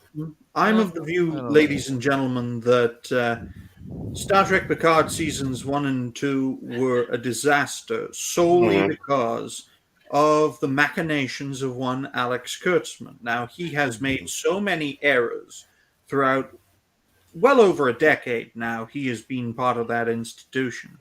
Now, I am hopeful that his influence as a result of his many failures just keeps going down lower and lower and lower to the point where he has barely any input in the final season of Picard. And I think we're going to see that in the final season because I'm hearing a lot of good things from prominent fellow creators who are not fans of the establishment, especially Dave Cullen, who, in terms of politics, was purged from YouTube, but his pop culture channel is still active. He has sang the praises of the final season of Picard, and I think the final season of Picard should have been the one and only season of Picard. Just TNG 20 years later, or 25 years later. Well, that sounds like what they were trying to do with that. But, it really comes down to with that Picard is the two camps is it's really good. You should watch it. And the other camp is we've been let down so many times. Why do we even want to give it a chance? Because, exactly. We don't want to because of what you've done to us before and how you insulted. And Patrick Stewart is much to blame with stuff that they do in Picard because this is what he was wanting to see the character of Picard do. So it's like, not only do you have Kurtzman, but you have the people that were involved in Next Generation losing their way and start going with this pablum. So, I'm absolutely convinced maybe the season 3 is going to be what we were wanting. Season 3 is going to be that great, send off for the crew because Star Trek Nemesis wasn't. No, it but wasn't. How hard is it to get excited? I mean, when I saw the trailer, I thought, ooh, this is impressive. I can actually start feeling a little bit in my heart that, this looks like Star Trek. But we were led down that road already. We have been lied to. We have been insulted. We have been told to F off. So it's easy not to watch it because of that. It's like, okay, fine. Now you want me to watch? No, too late. Too little, too late. I mean, well, I will say, gentlemen, that unfortunately it's time for me to go, which is a damn shame. Because it is. I've had a wonderful conversation, but I'm a guest now of the Dork Side of the Ring with Pop Culture Minefield. We'll be talking. You're talking to Dorky, huh? Talk about wrestling, and I'm sure we'll have a great time. Thank you for having me on, Mike. Thank you for coming on, Ryan. I really appreciate it. Yeah, Ryan. Please come back. Please come back. With Cash Money. We'll do it again soon, man. Good. And say hi to Dork for me. Oh, sure. Until next time, ladies and gentlemen, bye for now. Take care, Ryan. See you, Ryan. Take care, Ryan. Thanks again for coming on. Ladies and gentlemen, if you haven't done so already, please subscribe to Ryan's channel. He does great content. And who knows, You may even see yourself featured as a future rising star. Look at that. Right. Number 280 right here. Number 153 right here. Yeah. Cash doesn't even know which one he is.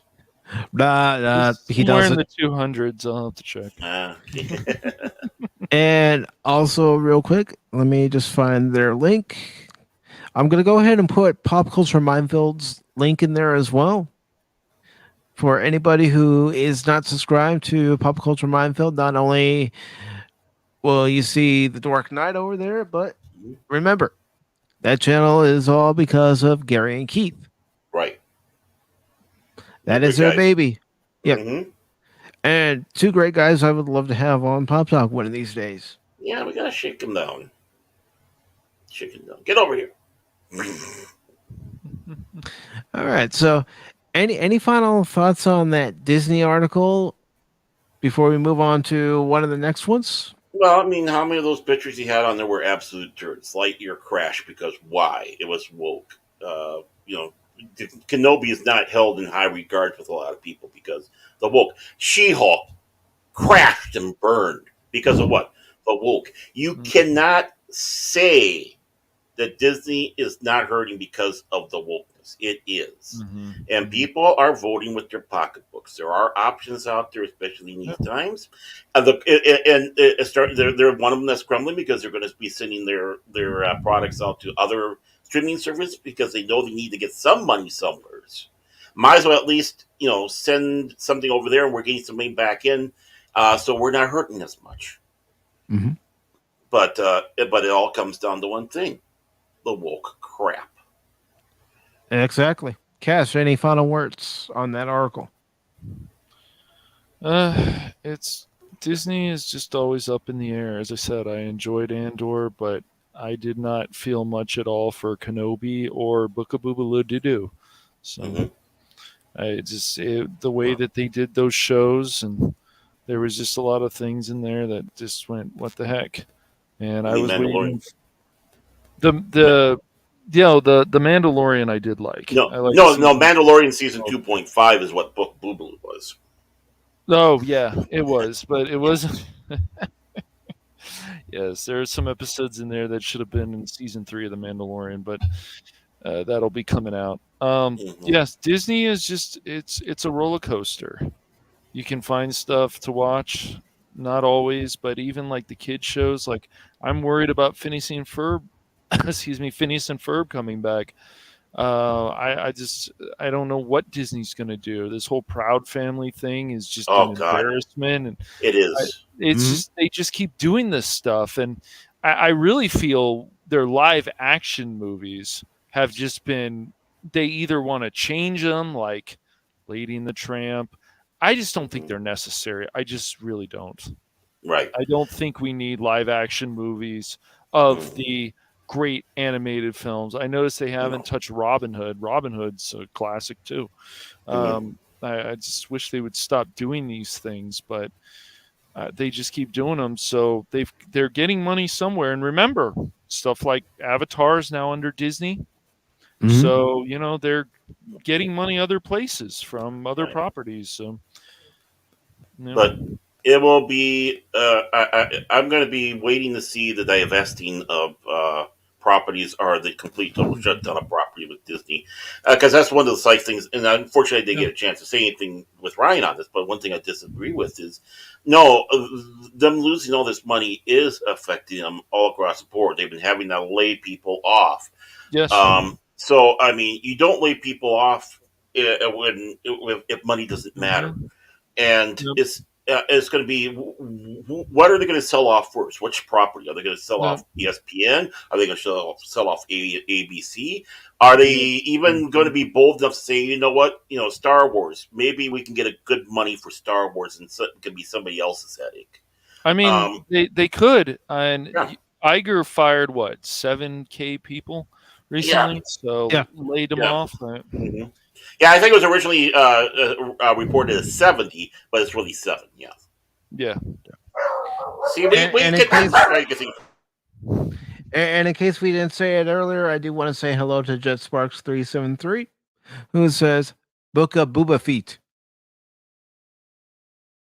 I am Boba Fett. Actually, I do have a clip. At least I think it's still up here, unless I removed it to make some room.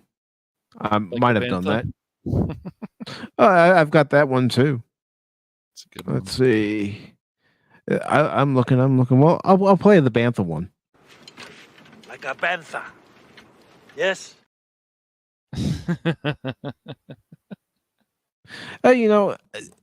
Book of Boba Fett, I did have high hopes for that series.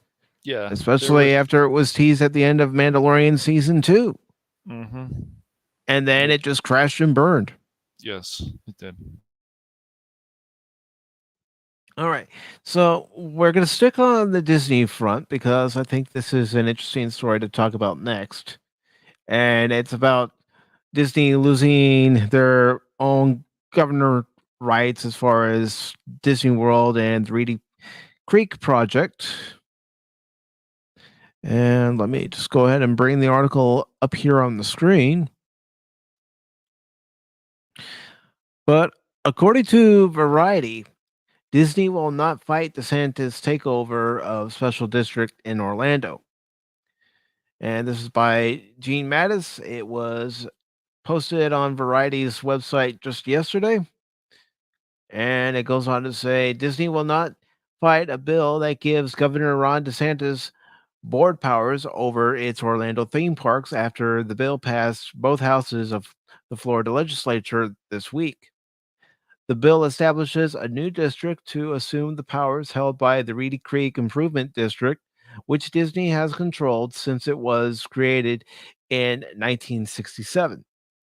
The new entity, the Central Florida Tourism Oversight District, will be run by a 5-member board appointed by DeSantis and confirmed by the state Senate. In a statement, Disney said it is ready to work within this new framework, indicating that it will not try to challenge the law in the court.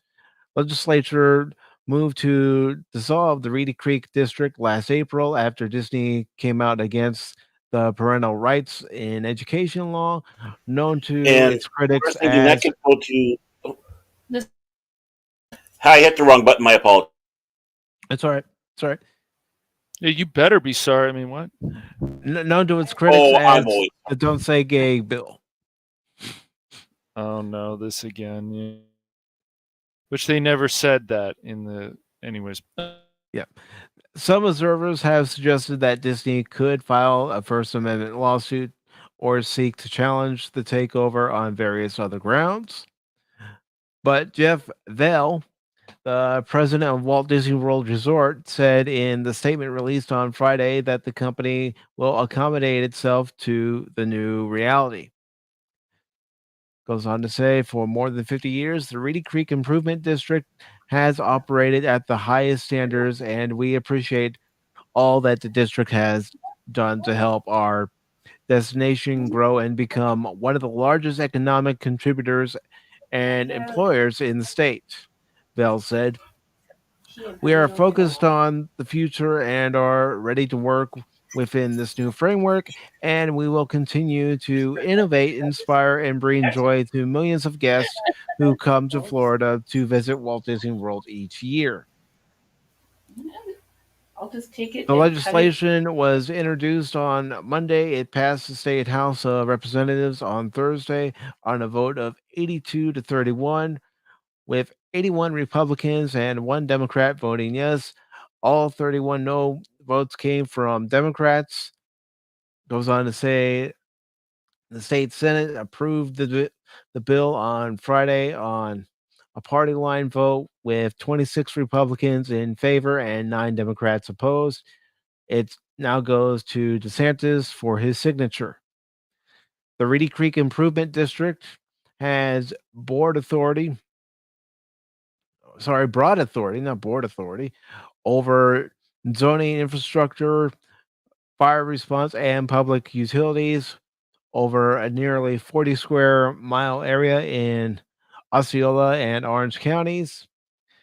The entity levies taxes on Disney and issues tax-exempt bonds for infrastructure projects. As by far the largest landowner within the district, Disney has had the power to elect the 5 members of the Board of Supervisors. In establishing the new district, the legislature left almost all of its powers intact. Legislation does remove the power to build a nuclear power plant and an airport, but those powers had never been used. The practical effect of the change could end up being negligible, and park employees and visitors are unlikely to notice any difference. But DeSantis and future governors will have a broad power to make life difficult for Disney if they choose to exercise it. Goes on to say it's like Disney is operating a low security prison where they can still do what they want to do, but there are guards around them at all times. Sorry. It also goes on to say that this was from Rep. Anna Askamani. I hope I'm saying that wrong or right. Who knows? And it also goes on to say they can't speak up against the governor ever. It also concludes by saying, but fighting the law in court would have carried its own downsides. A lawsuit might have dragged on for years with uncertainty over who was truly in charge of the district and leaving the district staff incapable of executing projects. It would also have embroiled the company further in a local culture war that it has been trying to extricate, sorry, sometimes I mispronounce words, itself from. Yeah, I know. Too bad Phil's not here. You'll make it, man. You'll make it. There was no guarantee of success, as many observers said that the legislature has broad latitude to take away authority it had previously given. In the past, Disney has been a major source of campaign contributions in Florida elections. The company suspended contributions to politicians of both parties last March as the Don't Say Gay controversy erupted. As of yet, those contributions have not restarted, at least that they know of. So, Cash, what are your thoughts? I don't. DeSantis is just tired of all this nonsense. I mean, the fact that you go to a Disney park now, I guess, from what I've read, and they don't say ladies and gentlemen. I'm sorry, but not sorry, but what it covers everybody, and I'm tired of picking and choosing words. I'm tired of this political correctness. I'm tired of hearing about executives at Disney getting involved in actual bad stuff. I won't go into the details of that, but I mean, there's been articles of that already. But and these are executives too, who have high positions. I'm tired of that kids have to see these cartoons that just don't seem to have values and accept maybe like stuff like Phineas and Ferb, and if there's a good message. I can't blame DeSantis for doing this as long as it's helping the people of Florida and we're sending the right message, and it's not another politician doing this to get brownie points. And unfortunately, a lot of politicians do that instead of really caring about the message. But I think DeSantis is just really tired of all this stuff. And unfortunately, Disney has connections with China, and we know how, things can go with that. And it's just a giant mess. So I hope what he's doing is the right thing. Well, I mean, if you're for getting rid of corporate welfare, you should be for this. Mm-hmm. If you're tired of big corporations, quote unquote, getting away with stuff, especially when it comes to this, you should be for this. And my attitude is that don't stop at Disney. Keep going with the others because they don't need to have, right. those special garbages around there. Yes. So I mean, my aspect is come on, keep going. This is a good start. And like Mike sat back and said, nobody who was for this was saying don't say gay. That was something that was invented by the press. Just like the the Star Wars project, under Reagan. That wasn't done by the administration. It was done by the press. But of course, what happens when George Lucas was doing the Phantom Menace? He had to have Newt Gunroy, and that's supposed to be a chain. I think it was, I can't remember, one of those guys. No, one of the Nemodians was a corruption of Ronald Reagan's name because it was his little shot back at Reagan for the Star Wars. But it's like Reagan didn't even do that. It was the press. It was the media. Right. So I mean, again, it's in the area. Yes. Well, Star Wars defense system. There we go. Yeah. Yeah. And again, it goes right into the area of the propaganda BS. As it comes right down to it, I think that he is absolutely sincere about this, DeSantis. Yeah. But yeah, let's get rid of corporate welfare. It comes right down to that. It's my libertarian leanings coming out. What do you want to call him, Padawannabe? I mean, how many cartoons are there? It seems more like these cartoons when how many cartoons are there to actually help children? They're watching a Muppet Babies cartoon and there's something about Gonzo in there Gonzo is not really a gender, people. No. It's just Gonzo. He's a Muppet. He's an alien. We found that out. Muppets from space. If anything, he's a foul sexual. He loves his chickens. Well, just like with that Transformers article I read a few weeks ago on Pop Talk, where they're saying there's the non-binary Transformer. They're robots. They don't have a gender. They don't have a gender. Yeah. They're robots. But everything there's cartoons from. I'll say there was Gravity Falls, which I think is a good cartoon for kids and adults. Phineas and Ferb, Star versus the Forces of Evil. That's 3. And yes, even in that show, Jackie turned gay, but the way that they did it, it was like, oh well, this makes sense. Like it made sense. Or Marco had to he would dress as a girl when he was in Star's World and stuff, but he was first undercover. Then he liked cross-dressing a lot. That always made me laugh. But considering he's a straight little kid or a teenager, but the show was well written, and it was under Disney, and it is a Disney show, but we're not getting that. You don't want to turn on. I don't know if kids want to turn on cartoons anymore. Do they want to see stuff like what's going on with the Proud Family? That's just dividing people again. It just is. It's silly. I mean, I seen bits of that. I didn't even have the volume. I've just seen how they were drawing with that attitude. It's like, oh yeah, you're going to really win people over on that. And on the tomato meter, of course, all the sycophants are giving it the high one, but when it comes around to the average viewer, 10%, 10%. Yeah. Rating from the audience score. So you take a look at that. Is like, do you really need that garbage? Do you really need someone be in your face telling you that you're a piece of shit? Which is what majority of your audience is. Yes. I don't want, when we're in an era where, people sit back and say about positive reinforcement for kids and all that. So let's have a commercial, a cartoon out there telling a large segment of the community that they're worthless pieces of shit. Wonderful job. Yeah. That's not going to cause issues, is it? Right. Yeah. Oh no, not at all. Not at all. No, of course not. Why would it? What you need more is something like you can't do that on television, where the biggest. Just a second here, please. All right.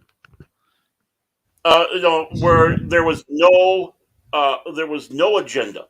All it was just stupidity. Let's go out there. There's not learning a lesson or anything, because their attitude is these kids have been in school for all day. They need something to release.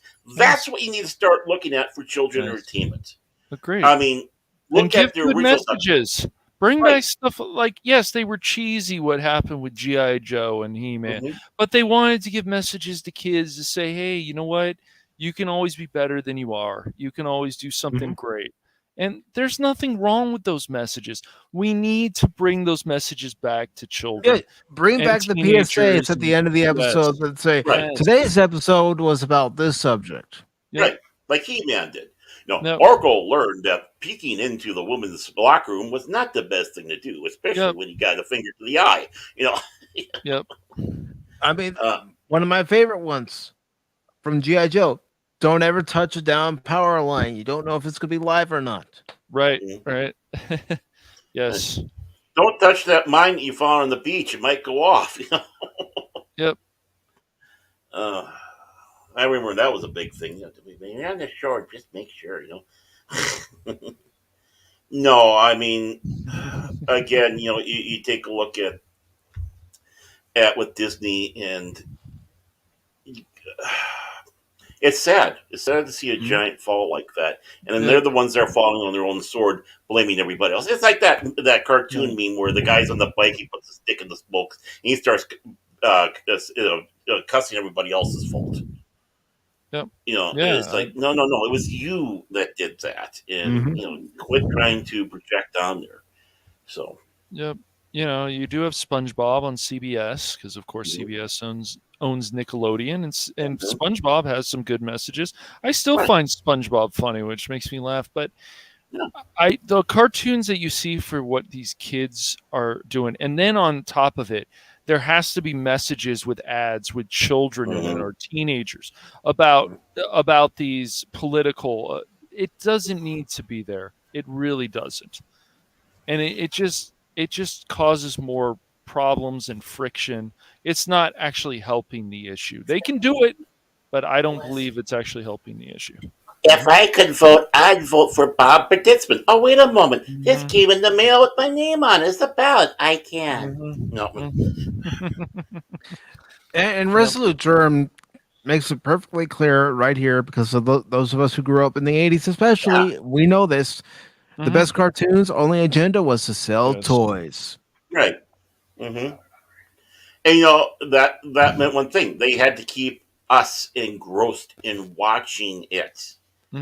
They weren't going to get those sales if the kids weren't watching the show, so they had to have something to pull the audience in. And it wasn't necessarily the fact that, oh, look, we got this new thing you can buy in the store.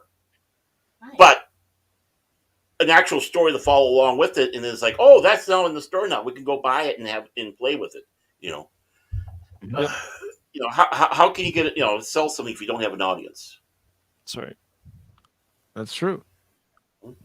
And now I think it's a perfect time to move on to our next article. And Barrett, you want me to do it? Oh, okay. Let me get this all set up. Yep.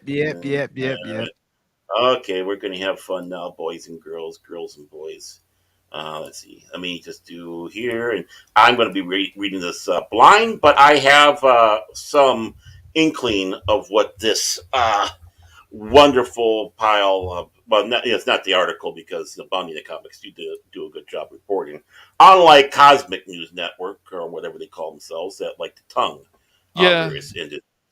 But Bounty in the Comics did do that article about how we're defeated. They can be annoying too sometimes. Well, yeah, but you know what's and actually that's actually kind of heartening to me, because it means it isn't necessarily an echo chamber if they put something out like that where it's like So yeah, I mean, okay, fine. You have an article, blah blah blah. So I got to get points on this, but this is from Bounty in the Comics. There's a nice little view of your United Colors of Benetton and D&D in Faerun, not Faerun. Faerun, because they're in the Forgotten Realms. This is written by John Del Araz, and it's dated on February 9th, 2023. Wizards of the Coast and Dungeons and Dragons executive Kyle Jar Jar Brinks demands white males leave tabletop gaming. We're gonna have fun, boys and girls. Okay, get your floaties, get your seatbelt fastened. Wizards of the Coast, or WotC, I'll go with WotC because it's easier to go that way, but just so you know when I say that, has made several questionable decisions when it comes to their new one D&D system, or basically 6th edition, for Dungeons and Dragons. Longtime fans of the game have been complaining that the basic elements of D&D, which made the game special, have been stripped from this newest edition. Exactly. Now, one of the game's designers has come out and made an explicitly racist statement implying he wants white people out of role playing. And there's a lovely little painting. You gotta enjoy some of their artwork, though. Mm-hmm. Players have already become upset about the subscription model of the new D&D, where one D&D appears to be using paid subscribers as beta testers for a game as it develops and changes. Such practices are common in the video game industry, where companies fix the bugs in their games through the post-release updates. Still, for tabletop playing, players are used not to have a complete book to play their games without having to worry about it working or not. Yeah, basically as it goes, all a player needs is the player's handbook, and that's the case.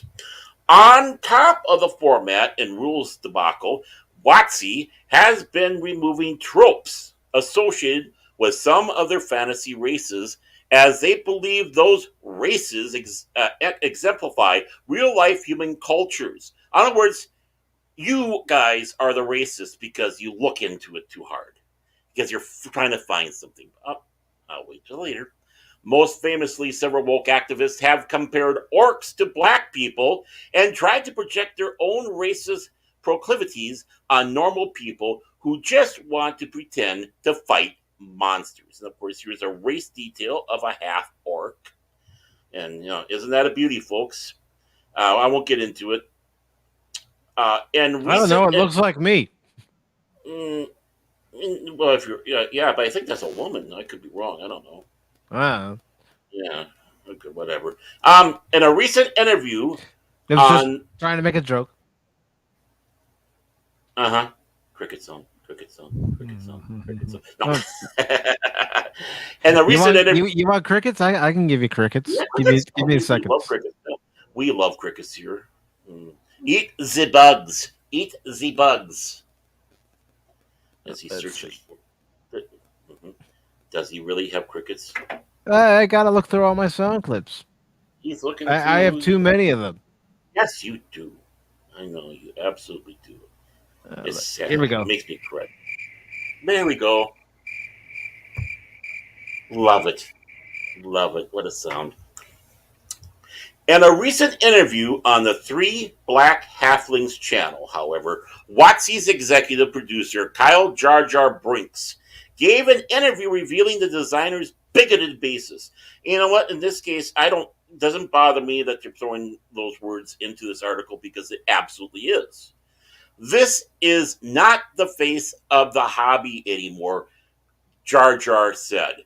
And I think there's been mistakes made in past years where people assumed that D&D players were all, white dudes in a basement, which has been a faulty assumption for a lot of years and gets more and more false every day. So in my viewpoints, guys like me can't leave soon enough. Deep breath, and we'll continue on, because you'll get through this, Bird. You'll get through this. Because that one statement, that whole thing is just loaded for fun. Explicitly calling for white males to leave the hobby is a new low for the role-playing company, especially as they constantly tout diversity and inclusivity as one of their core values. I'm inserting the quotes, by the way. An executive calling for an entire race to leave the hobby would have met with an instant firing if this were in regards to any other race. But as of this writing, WotC has not even made a statement regarding their employees' overt racism. And yes, it is racism. Comments on the live stream savaged the interview, with one viewer saying, "I think their best bet is to just stay silent, because every time one of their leaders," and that is actually the story, "discusses the hobby, they prove how out of touch they are with their customers more and more." I could add some more YouTuber Diversity and Dragons also spoke out about the situation, voicing his disgust with being told he's not welcomed as a customer as a customer at WotC. I'm assuming that's what they wanted to have in there. He said in his reaction video, "It's certainly racist. It's proof that Wizards of the Coast does not want the business of what was a large part of their traditional fan base. Over the last several years, it's become in vogue to attack whites and male demographics among the fandom's elites. As companies continue down these paths, they will only find they will be losing customers along the way, as many, like Diversity and Dragons, are fed up with being told they are not wanted. What do you think of with WotC's stance on white male players? Leave a comment below and let us know." Let me just scroll this back. Real quick before you give your thoughts, Baron, I do want to say I do want to say hello to Troy Pacelli of Friday Night's Last Call with Troy Pacelli, who says the worst part about all this BS is that many of us playing D&D stopped buying new editions years ago because we're tired of buying the same books over and over. Mm-hmm. And speaking of Troy, he will be a guest of ours this Wednesday on the third collector stream here on PACIFIC414. He is? Yes. He'll be on that? What the hell you say? That's just for you, Troy. We do it out of love. And Barrett, I'm going to play this before you take the podium.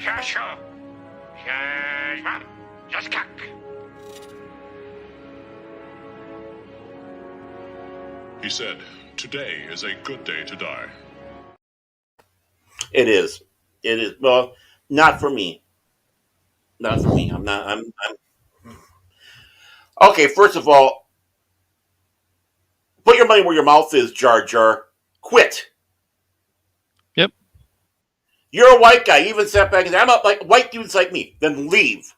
Quit right now. Walk out that door and say, "I want somebody who is not white and not male sitting in that chair." You know what? He ain't going to do that because he's... I'm trying not to get this channel shadow banned. The big thing is the hobby. Yes, we joked. They're taking the joke serious about the guys in the basement playing the game. You know, you had the nights of the dinner table where we'd sit around the dinner table and play the game. Are we even in a library or in a store? The thing is this hobby has been diverse. Yes, I could probably sit back and say in the day the majority, our high percentage, were your white males, but we had people who are black and Asian. We had all across the boards, and we also had women and girls that were involved in the hobby as well. And you know what? The big thing is they were welcomed. They were not shunned. They were not told to go away as long as they were willing and serious about playing the game. Right. So to go out there, this is them doing what they accuse of doing. We don't want you. Go away. No serious group of gamers has ever said that. Along with Jar Jar frilling around with the open games licensing, which has caused a massive exodus of people wanting to have open game supplements to their games. This statement in and by itself has been nothing but a goldmine to Paizo, where basically they had 8 months of sales in I think it was 1 week. They can't keep up. And another game system, the same thing. They're experiencing like about 3 months of growth in a matter of a few days. You are effectively have driven away the audience who have been there. They have old folks like me, 54 years old, who has seen rises and falls with TSR, how they were almost gone, and it was because of people like us that kept it alive, because we still had faith, even in those dark days, and going from one edition to another, and then, of course, to the third edition, which I think was great. First and third great. Of course, they took another hit when they went to 4th edition because 4th edition was crap, and that's where Paizo in Pathfinder shot up above and beyond D&D and WotC. But then what happens? They came out with 5th, and they started taking control. They had a good thing going. So what do? They do this. And now they're going into the freaking toilet. Big time. And hi, Anonymous. And yes, when I sit back and say people sit back and throw out the racist term as being losing an argument, unless they can qualify it. It is racist. It is bigoted to go out there with something like this and tell a segment of society to fuck off, that you're not welcome. Which is what they're doing. Right. Which is being hostile to them. You're being bigoted. You are being racist by doing this. And that's the perfect example. And not only that, hypocritical, because you're more than willing to sit on that damn throne pontificating this crap, but not leaving and showing the rest of us how noble, how brave and stunning. Well, you know what? 2 in the brave, 1 in the stunning for you, buddy. Because I know you don't have a set of balls. This is the ultimate insult, and this is the reason why we are fighting. This is the reason why they're losing. Watch Hasbro have those sales go down. Watch WotC go, what did we do wrong? I thought we were doing everything right. No.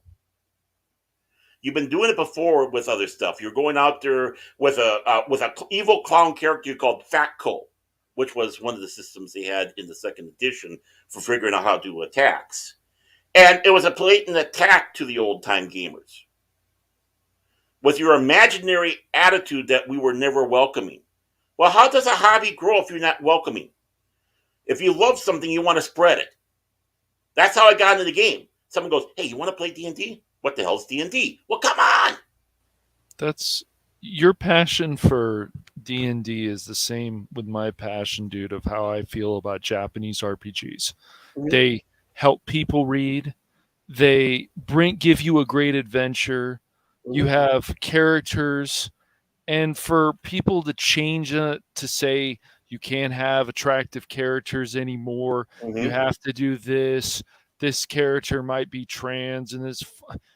I don't understand how this helps with bringing the game more to life and going on the adventure. And so, if you make your own game and you're just not interested in putting that in, now a number of people are telling you you're a bad person. But like you said, even Japanese RPGs, anyone can play them.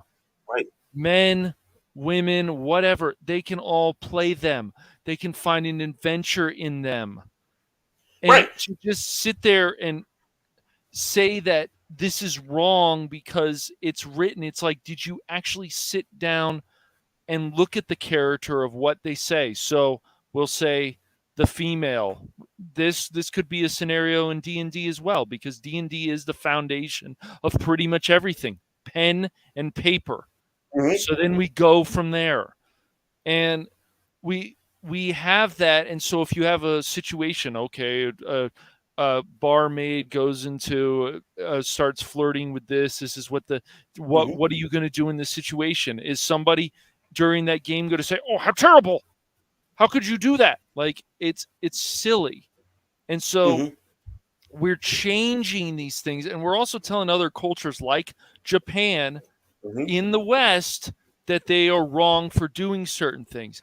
It's not other people's visions, and that's why we call, unfortunately, these people drones, because they want to see one way, and if it's not their way, it's time to cause problems.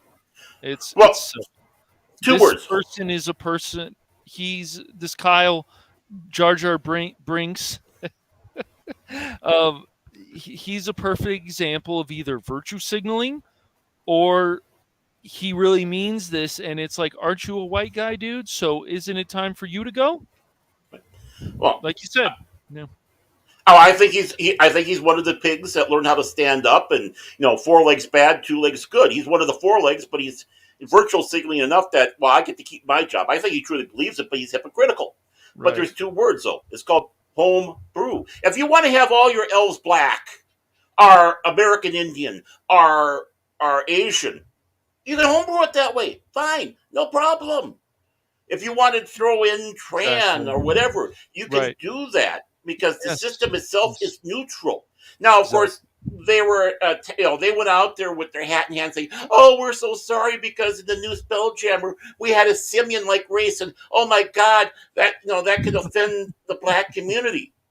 You racists! You're the ones that's projecting a group of people that's been around since 1982. And if that's the case, I don't have it with me, but the Oriental Adventures book, open up. There's a race that's literally a baboon race. Mm-hmm. Is that just as insulting? No, but that's out of Chinese or Asian folklore. Right. But okay, let's go around. When you are going out there and start saying, okay, if it's anything else, orcs are demeaning the blacks, but so is this other race demeaning the black. I mean, everything that's not human is demeaning the black. You're the ones that are now making them into a subhuman category, not us, because we don't see it. Look at something like Undercover Brother. There's this whole joke about only white people like mayonnaise. Are we supposed to get all offended? No, it's hilarious. Yeah, mayonnaise is spicy. Yeah, I know, exactly. I mean, it's a laugh. But heck, when you remember when White Chicks came out, were we supposed to be offended? No, we're supposed to go to the theater, sit down, and laugh our asses off. I just couldn't watch that movie. I just have no opinion on it. They look freaky. I was like, yes, they do. Yes, yeah. It's like, okay, I'll just back up slowly here, folks. Well, Lenny Henry did the same thing with a movie like that where he's pretending to be a white guy trying to hide from the mafia. I mean, am I supposed to be offended? Am I supposed to be offended that the character of Callus in The Rebels, who was a white guy, was voiced by a black guy? Should I be offended? No. You want to know why you're not supposed to be offended? Because the actor who provided the voice did a damn good job. Right. Exactly. Yes. And that's all I care about. I don't care what color you are. Should I be offended that in Bob's Burger, Tina's voiced by a man, and so is the wife? No. They're both played by men. Should that be offensive? Should I be upset that Kratos is played by a black voice actor? No. Right. Because he does a really good job, except for some reason in those games they say boy too much. They might want to cut that down. But Cash Money 007. Come here, boy. Cash Money. What do you mean? My seeds have dropped. There, look at them dangle. I'm sorry, not sorry. This whole thing about if the Vision is somebody and oh no, the woman has big giant breasts or she looks attractive yet the men, we go back to this whole situation again, but the men can be oiled up and have abs and this and that, and that's fine for these groups of people, these drones, but it's terrible to see a woman in a mini skirt or attractive or thing. It's as one of my friends put it, they don't have a soul. And then people say they have a soul, and I was like, they're just a character. And it's just really odd to me what keeps happening with this. And it's the same thing with Final Fantasy VII. GameSpot and got their whatever in a knots and got all upset. It's like we have to explain to people, we have to lecture them about what a brawl size is. And there's the reason people get upset is because the way the character was before in the games was fine. And then they change it and people go, we're just supposed to accept this. And that's why people get annoyed. And then they start getting attacked by the media and this and that who think that they have all the answers, which they don't either. And so we just keep going through this same clusterfuck all the time of, well, we better not have this, or there's too many white characters, or there's not enough minorities, or there's not this. Let people make what they want. And when people also say there's never been strong minority characters, hello, how about Pam Grier? There was an article about her recently. That's just an example. Pam Grier and Jackie Brown. I would tell anybody to watch that movie. It was really good. Very good film. strong female and good banter. I mean, so we just keep going through this over and over again. I don't care. And a lot of people, even the minorities, they say the same thing. They don't care. Just like they don't want Speedy Gonzalez to be gone. Just it's offensive to them. For anyone, to a lot of them, and I've seen many comments about this, it's very offensive to them to be like, oh, well, let's erase it because it's a stereotype. Do you know how many stereotypes have been around for years and years? You know what? I hate to say this. Stereotypes are true, but you can't base everything off a stereotype. But they're fun. Yes, they're fun. I was going to bring up the fact that comedians, they always bring up stereotypes. At least they used to, as part of their jokes. Yes, there's barely a few people. Bill Burr and stuff, he'll still push limits. Of course, Chappelle.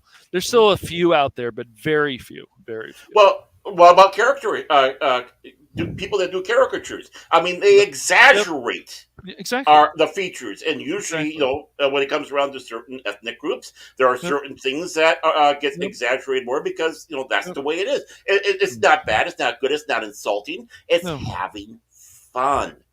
But when you come up to this statement here, most famously, several woke activists compared orcs to black people, right? Well, except for one thing. Now you got me confused because the orcs were based off of Tolkien's orcs, right? Where we were told that the orcs were based off of, quote unquote, their words, Mongolians types, Mongols. So it was actually an attack on your Asian culture. So what is it? Is it black? Is it Asian? Make up your mind and get to it. This means all you're doing is talking out of your asses to try to look good.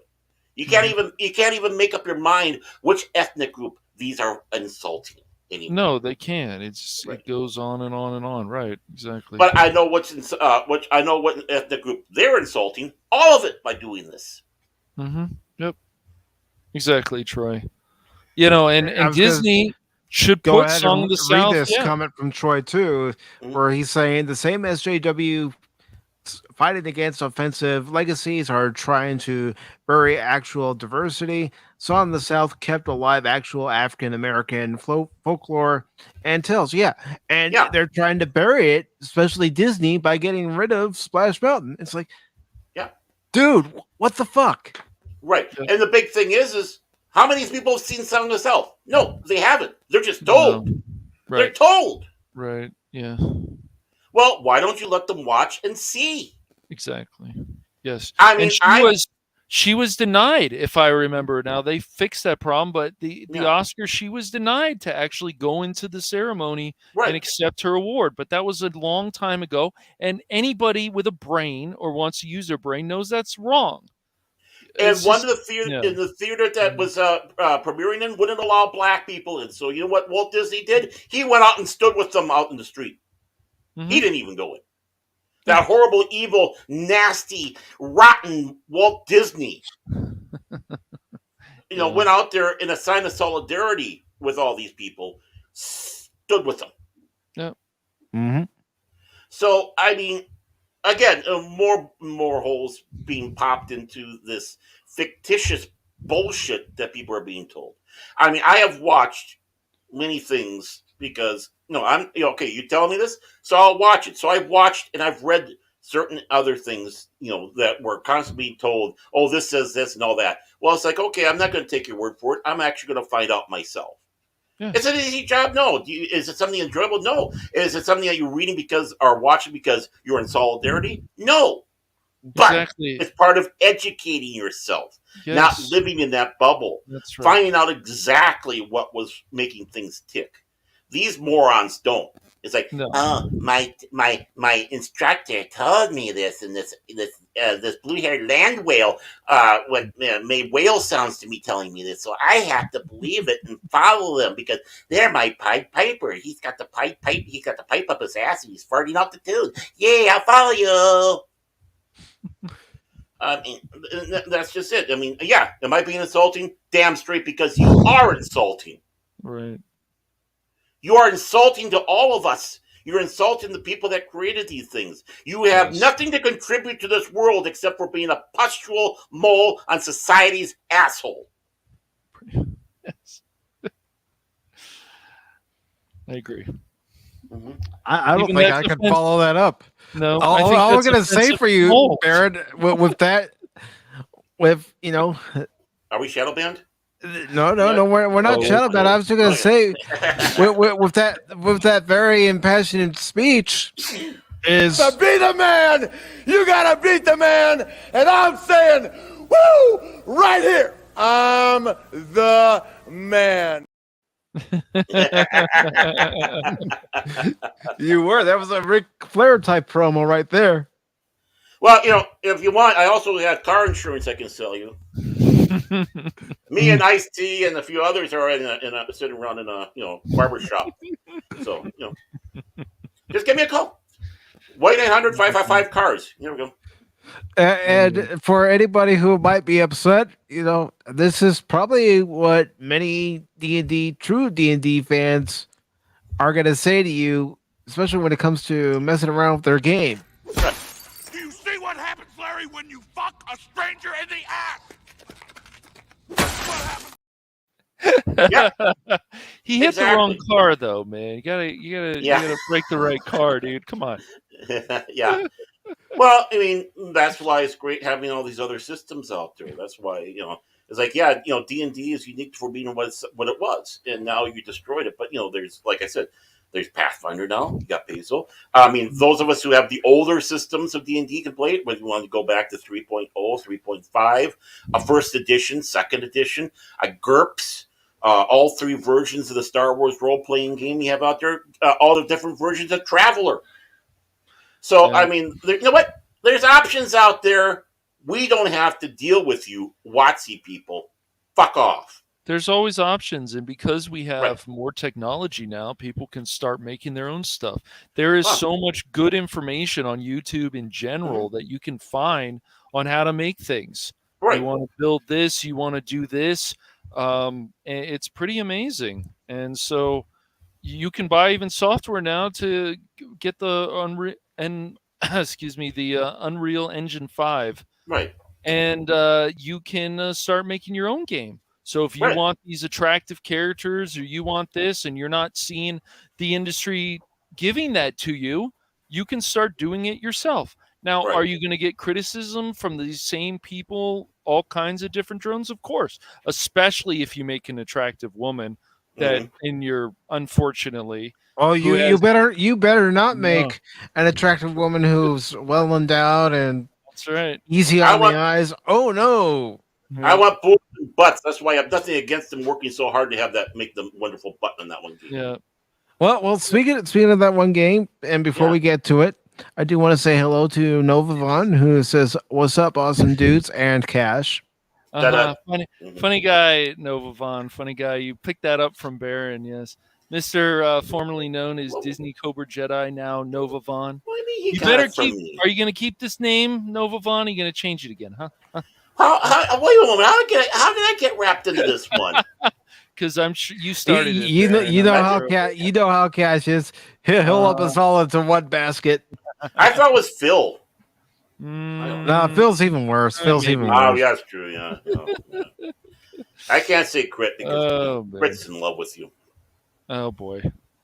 Wait, I thought it was Gap. I Gap thought too. The budding romance that Cash and Gap After Dark were having on Wednesday. Thank you so much for reminding me too. Thank you for reminding me. We are brought to you by a new sponsor. It's Gap's Merkins Mercantile. That's right. If you don't have hair down there, don't despair. Just call Gap's Mercantile. We have every color, style, shape that you want. Curly, straight, it don't matter. Please give us a call and keep your nether regions warm. 1-800-555-BUSH. That's 1-800-555-BUSH. Okay, back to the show. Hey, Cash, you want to read this article? I posted the link to it.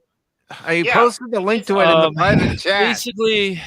Basically, what it is, I've read this before. So what I'm going to do is I'm just going to do basically what it is, since this is a short article, guys. What it is it's whining. Okay, so this company, the day before, what they're basically saying is that there's misinformation out there So they're saying, these problems have led to, let me see if I see that, multiple delays, of one of which I can't read all that; it's too small right now. Multiple delays, one of which included a trademark dispute. Article, yeah. And what it is that they are saying on Twitter they do not like this misinformation about the game, as they are pointing out. They said that let's see, these accusations of wrongdoing have caused many in the gaming community to believe the day before to be a scam, and that it's not a real game set to launch at all. So this is what people do. Customers can be trolls, and do you guys want to see can we show it? Can we show the gameplay of it? What they showed, the 9 minutes. Let me we find might be it able to and pause it or show screens. I don't know. See that I've never had any problem when I've showed gameplay video. Yeah, find it on IGN or something. I will. But yes, basically they're saying that this is a scam, and they're whining and complaining. Look, people were saying just come out with a better product. Right now, I hate to tell this company, which is I think it's Fanatic. I think it's pronounced Fanatic. I don't know. They spell it differently though. But they're like, we're a small developer, and this is hurting indies, and the whining and complaining are never going to help. What they need to do is show something better than The Division. This looks like a poor version of The Division, and it stinks. All right, I've got it here. Let me just share my screen. And hello to Mrs. Pacelli, Netters Network. Oh. Wait a moment. She goes, "Hi, sweetie, heart to you." Then she turns on you and goes to Troy with "Hello, love of my life." I tell you, there's a triangle going on here, just like Cash, Crit, and no. Keep me out of your sick fantasies, Baron. All right. No, it's Phil. Wow. That's the one that's. Oh, well, none of those scenarios are ever going to happen. Yes, I know Crit is obsessed with me to an extent, unfortunately. Gab, and with that, boy, that escalated quickly. I mean, that really got out of hand fast. It did? It did. All right, so let's check out this gameplay here. Okay, I want to see that ass. I'm an ass guy. I admit it. Ooh, can you hear the sound? Yeah. I'm Oliver Frost. Yeah. This is probably my last radio broadcast. I want the radio. So the thing I would say is this the newest one? Too much noise. This is the one I found on IGN. Oh, they don't have the newest one. It seemed like we were just because this says it's a year ago. All right, I'll see if I can find a more up-to-date one. Come on, Cash. Your former employers. Your former employers. In the old world, I always dreamed of becoming a radio host. But I didn't have the courage to stay true to myself and not live the way others expected me to. We could create better versions of ourselves, make breakthroughs, and change the world. If we had realized it then, we could have changed many things for the better. And this goddamn Azure initiatives wouldn't have existed. Oh, it would have been nice to come back. I found a different one. Okay, he found a different one, folks. This is 9 minutes of a game. This looks very rough, but it looks like right now a poor man's version of The Division, or a poor version of The Division. I just want to see the booty. That's all Baron cares about, the booty. That's all I care about. Yeah, he is. I'm a simple man. Oh my. The day before. Bum, bum, bum. Is this the most recent one? Yes, this is the most recent one I could find on GameSpot. Found it. Yep. Good. Yeah, there you go, Baron. Booty shot. Yeah, they could have done a little bit of a more job, but that's pretty damn nice. That's pretty damn nice. Oh, yeah. That's why people were saying they spent a lot of the assets on the ass. Yeah, well, on this gameplay. Money well spent. Money well spent. Money well spent. I'd follow that. I'd probably lose a kidney because she'd take me down an alley somewhere, and before I know it, I wake up in a tub full of ice. Oh my God.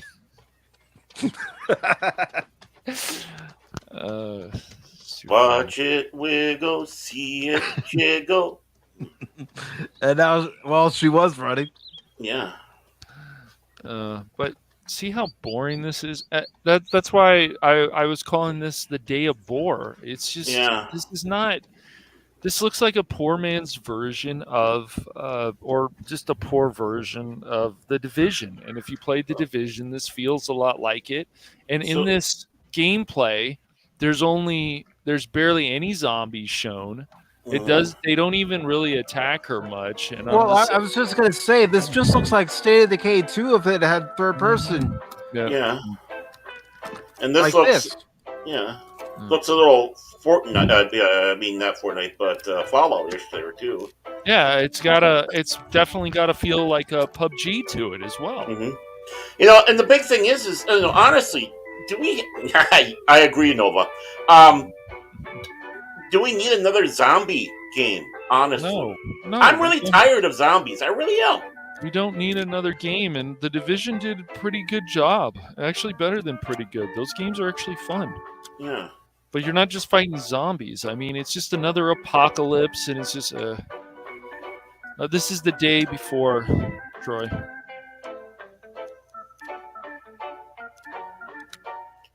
Obviously, sponsored by the Russians because they're using Russian.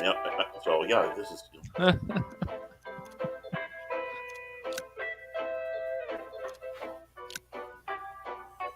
I love the music. As you're selecting all the stuff for your weapon. It's a zombie apocalypse. Assemble your arm. Just imagine you your too boss can slay the zombies.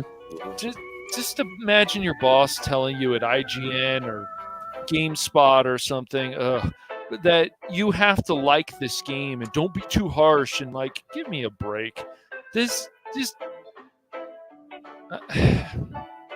If I buy a game and I find problems with the game, I'm gonna say something about that game. I've said it about Gotham Knights. Yes. How many times has that game crashed? Yep.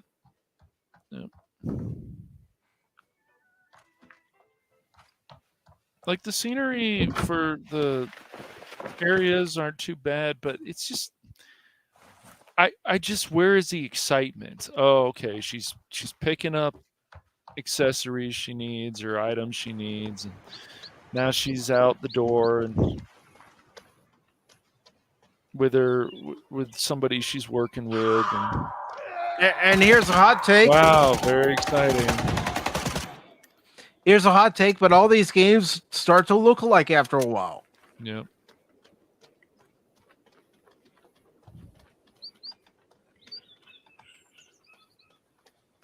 I don't know that I would spend $60-$70 on this game.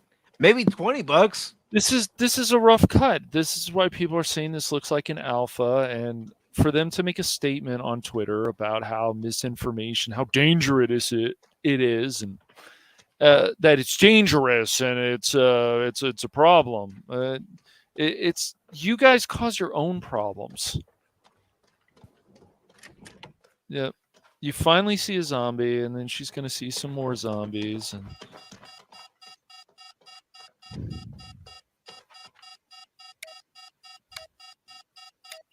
she didn't put in a code.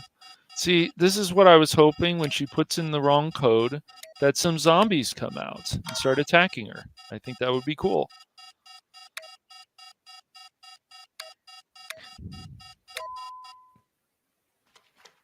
So if anybody wants to know the code, just go back to this video playthrough and go, what was that code again? Oh, yeah.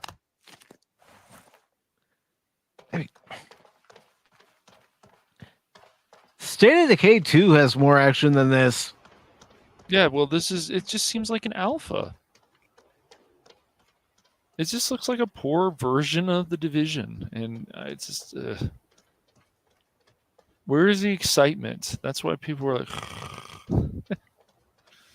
Now because the company, the developer, I should say, is upset that people are saying this is misinformation, this game is a scam, and how dare them, and it's well, I guess they're saying that's not right and it's unfair and it's this. It's like people have been saying that stupid stuff for years. Where have you guys been? Where have you been?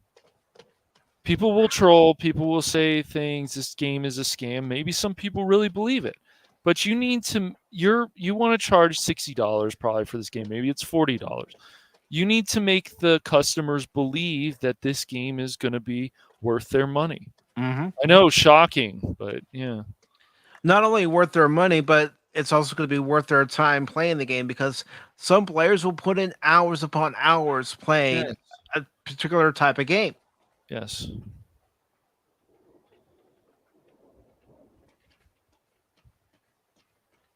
I know I've been playing a lot of Gotham Knights lately, but I've gotten to the point where I know I'm near the end of the game and I just want to finish it. Yeah, it's a pretty good game. When it works right. When it works, yeah. Yeah. When it works, yes. But yeah, this gameplay is just not very exciting. So. Well, it's just kind of like a what you call just kind of showing you what everything looks like, and then not actual gameplay. Oh my god, another zombie, folks! I know, right? Oh no! Hey! Oh no! That was Kyle Jar Jar Brinks. What are you doing? It's a zombie from WotC.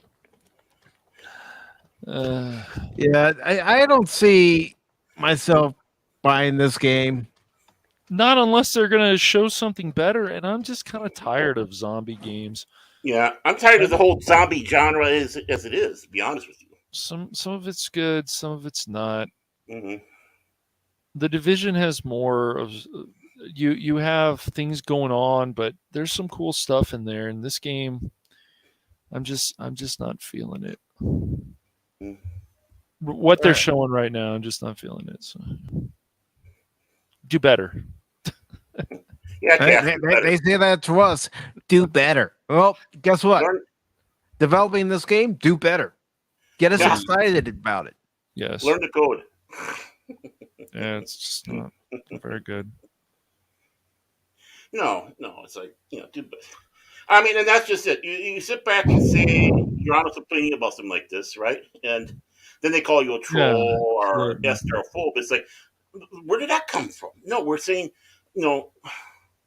we're pointing things out. Don't you, that's the purpose of you showing some of this stuff to us is, okay, what are we doing wrong? Well, or what are we doing right? Yep. So if your sensitivities are that sensitive, you're that sensitive to it, then just release a product and shut down all comment lines, and then put your fingers in your ear, close your eyes, go la la la la la. Let's see if I can find the right message. I'll read this message. First, what is this? First Steam, and then YouTube removed some of the day before videos from our channel due to a trademark dispute. 3 facts. 1, the so-called owner of the rights to the title is the creator of the calendar app, which has nothing to do with the games category. 2, after we announced the game in 2021, he also wanted to take over the title and filed for trademarks ahead of us. 3, he ambiguously offers to contact him to discuss something, but what? We'll fight. Power is in the truth. And then the name of the company. Now, the other message they had, and so if they are stealing, and they're not doing what and this is what happens too with some of these companies. They steal.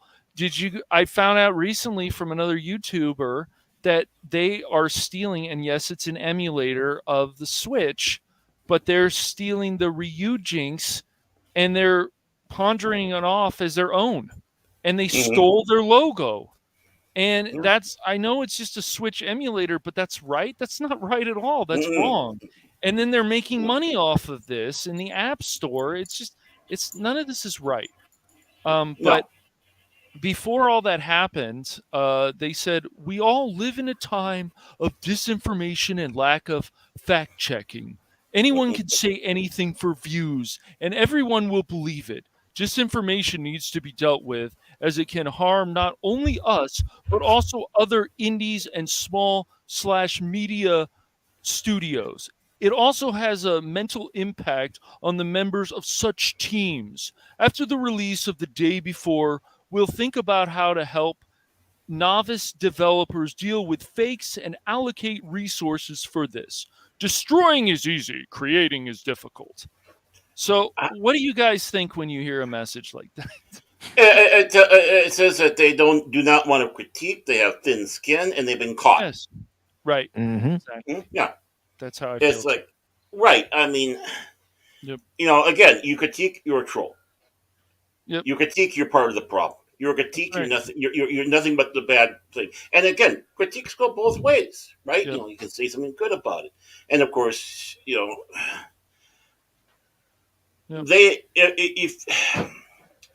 if someone's putting out there a critique on something where they can do an improvement, that's where you sit back and start looking. Is it really going to help improve, or is it just one guy, whatever, coming up, pulling something out of his arse? And he's just like, well, maybe this is a better way to go. Or if it's not, it's like, well, that's one guy who's all pissed off. We don't care. This is still going to work this way. Why not say this, right? Here, no, I shouldn't say right, but they say this. Okay, people did not like this trailer. Maybe we've made some mistakes. Maybe this looks too much like The Division. We'll work harder on it. Instead of saying, oh, the misinformation. I'm like, people troll. People say stupid things. Why do you act surprised? Right. And just weed out the trolls and look for the ones that are actually saying good things. If you're unable to do that, don't even have a comment section open. Seriously. Yeah. You're going to have someone coming out there and say, you suck, just because they're morons. Right. Exactly. But when you have people actually putting case and point on stuff, pay a little bit of attention, and then start seeing that, this guy, even his points and all that, he's contradicting himself. Kind of like that article, Kissing Up to Disney. Yes. Misinformation. What a misinformation! If you're going out there and pontificating your opinion, your critique on it, it's not misinformation. It's how you view. Yeah. It's what you presented to me that I'm reacting to. How is that misinformation? Unless I'm lying. Then, if I'm lying about how I feel about it, then that's misinformation. But if I'm giving you an honest one, that's not misinformation.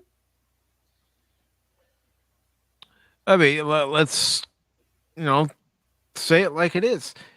If I, haven't played the Last of Us game, yet I'm watching the show, I'm going to critique from what I'm seeing from the show, which I have been.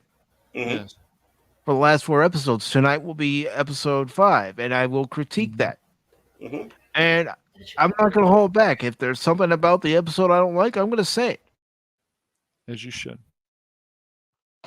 If there's something about a game I don't like, I'm going to say it. I've been critical of Gotham Knights, even though I'm still playing the game. I'm still going to be very critical of it. Mm-hmm. Oh, I think that's any game where we can sit back and go, and it's like, oh, God, I wish the game didn't have it, but I still love this game. And we're going to run into that, Yes. I don't think, any game, it's like, Star Trek Online, I like this game, but boy, they really suck in this area, or the Old Republic, or anything. The Old Republic's a good game. It's just, there's still aspects of it that could be better. They never got the open world PvP right, where we could have these epic battles, and they didn't bring on the Star Wars team that worked on the 3D space combat, and they were going to. And then it got, even when I was in a guild back, gosh, it's now been 7 years or something.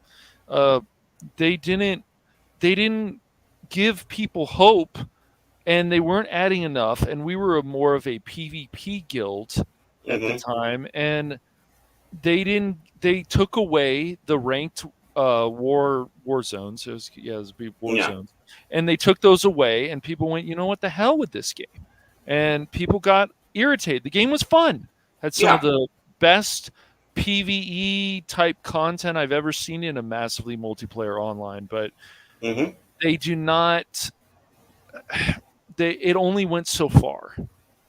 It only went so far, and it still only goes so far. It's fun. It's a fun game, but it never got that PvP it should have gotten. They tried, and they could have done, but they had an engine that only can put in about 100 people all in one area. That's a problem in itself. So there should be at least 200-300 people be in that same area and still be able to run well enough. The engine run well enough. Yeah. Right. So, yeah. So, any other thoughts before we wrap up this edition of Pacific 414 Pop Talk? Nah. I think we all had fun. I hope we had all fun. You had fun? I had fun. It was fun. It was a great show. I mean, I might be a little biased. You are very biased. Yes. That's beside the point. It's okay.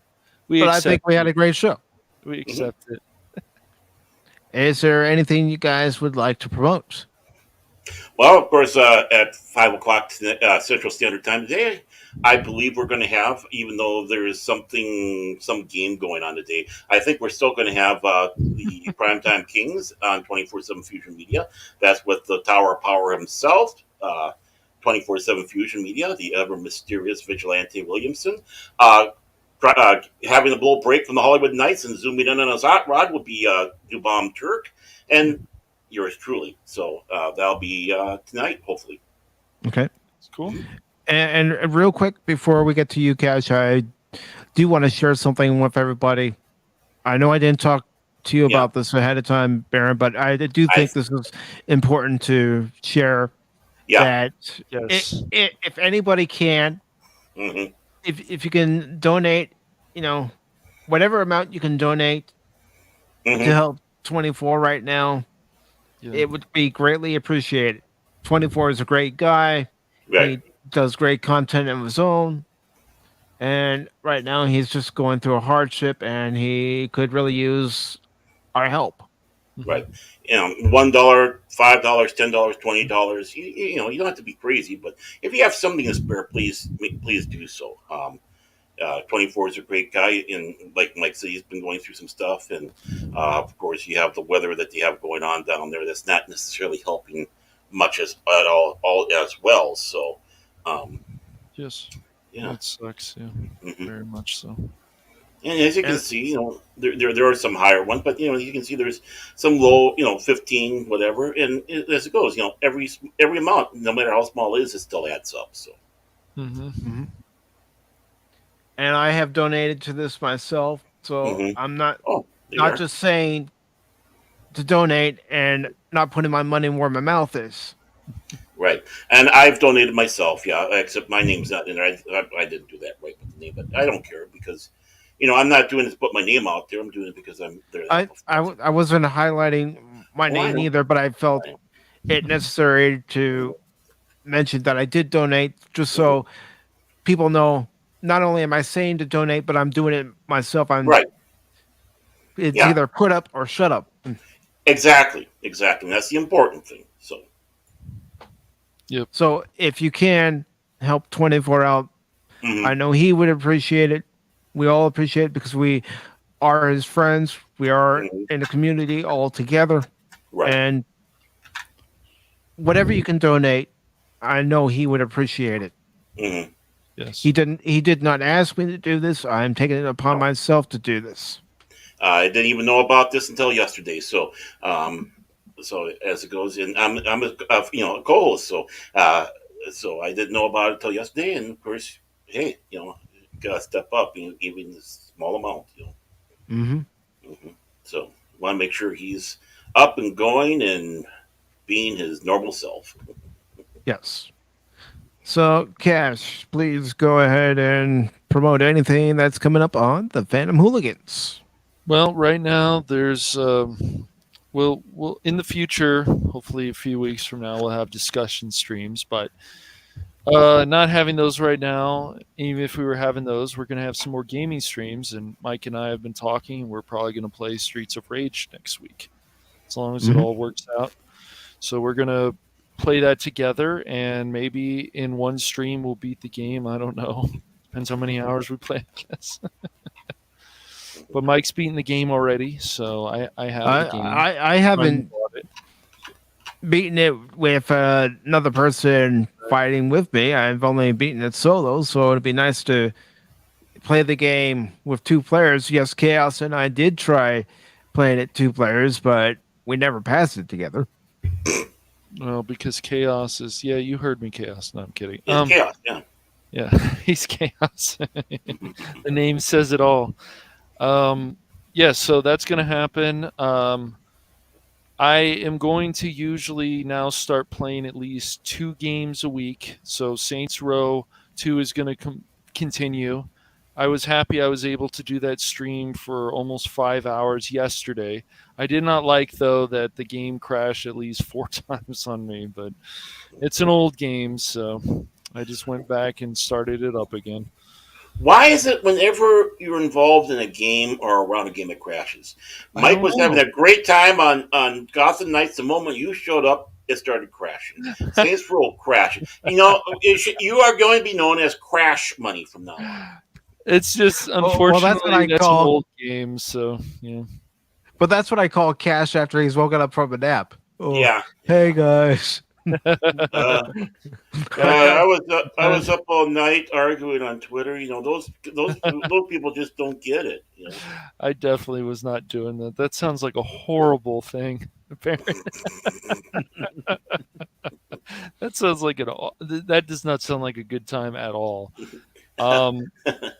It really doesn't. But yes, so the next game I'm going to be playing is, I guess I'm going to do more Saints Row 2. There may be a stream tomorrow. Every stream from now on is going to be scheduled. I liked having the stream scheduled. So we'll just see what happens. I don't know what game I'm going to pick from Steam. It's going to be next week, as well as playing more Saints Row 2, because I am going to finish that on stream. Because there's just a lot of games on my Steam library, including Ubisoft and other platforms that I need to finish. So a ton. Very nice. Very nice. Bravo. Anything else? No, that's all for now. We'll just decide what games. I know we should also play State of Decay 2, and if we can get some more people to play that, and even Streets of Rage 4, that would be great as well. Definitely looking forward to it. And as far as what's coming up here on PACIFIC414, well, as you all know, Wednesday will be the collector stream, the third one here on the channel.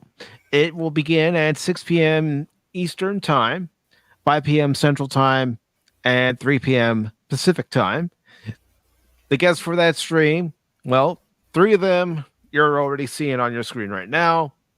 But we will have Troy Pacelli, Papa Pacelli. We will also have Pops, DJ Ronnie G, who will be fine as long as he doesn't show that clip from the American-made Sailor Moon. Yeah, get that fucking clip out. Anyways.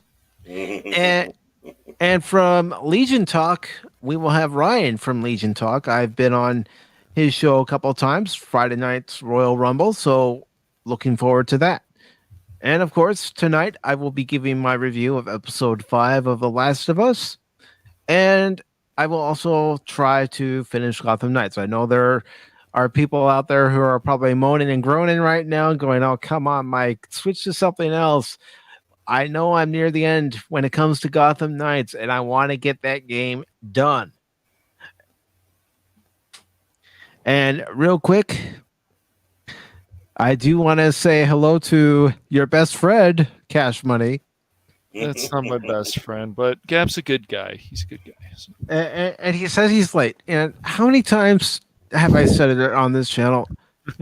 You're not late. You're not late. Nope. As a matter of fact, there's a clip here.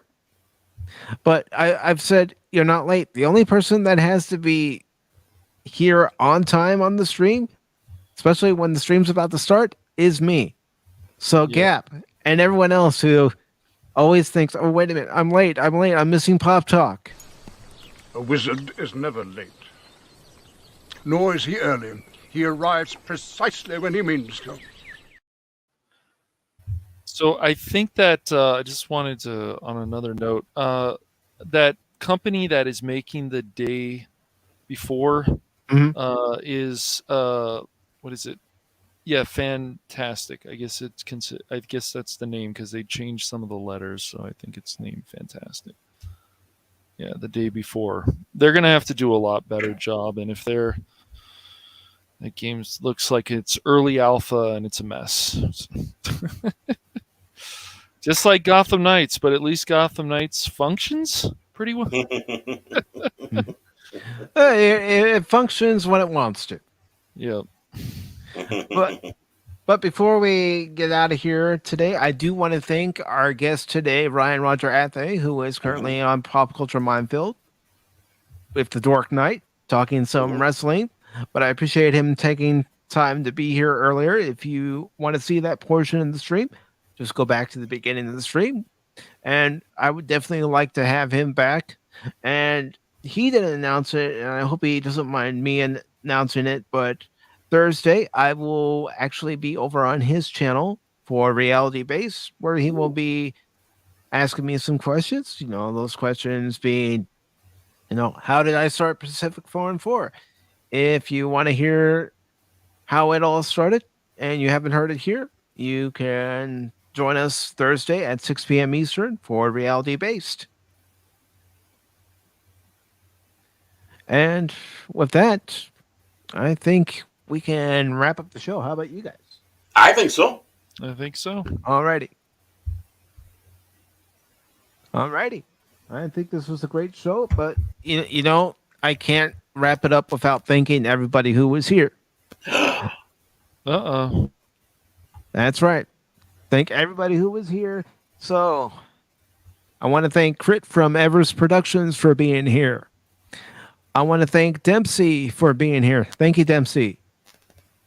And DJ Ronnie G, who, like I said, will be back with us on Wednesday. I also want to thank Bush McFadden for being here. I also want to thank Michael Black for being here.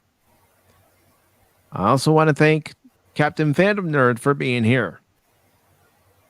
And I also want to thank Resolute Germ for being here. We also had Angelus Draven here. Thank you, Angelus. Good to see you. We also had Old Man here.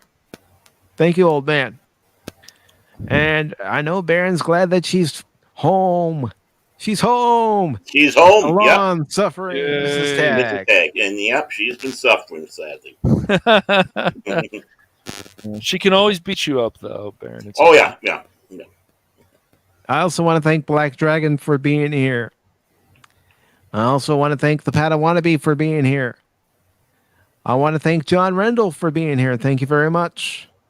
And I also want to thank Fat Steven for stopping by. Really appreciate it, brother. And, of course, this next person I want to thank for being here. I can't thank him without playing this. Anonymous. Anonymous. Anonymous.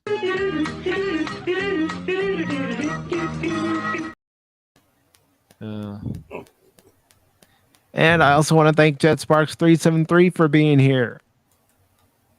And as I scroll down, I also want to thank Troy Pacelli for being here. Thank you, Troy. I also want to thank Nova Vaughn for being here. Thank you, Nova. Netters Network. Thank you, Netter. Really appreciate it. And, of course, Release McCracken. This is Patrick Phil Stewart, McCracken. and I wish to tell Phil McCracken that I hate him also. He's Phil McCracken, Scottish therapist. Well, Phil's not actually a therapist. He does drive us crazy, but we're the ones that need a therapist after Phil McCracken.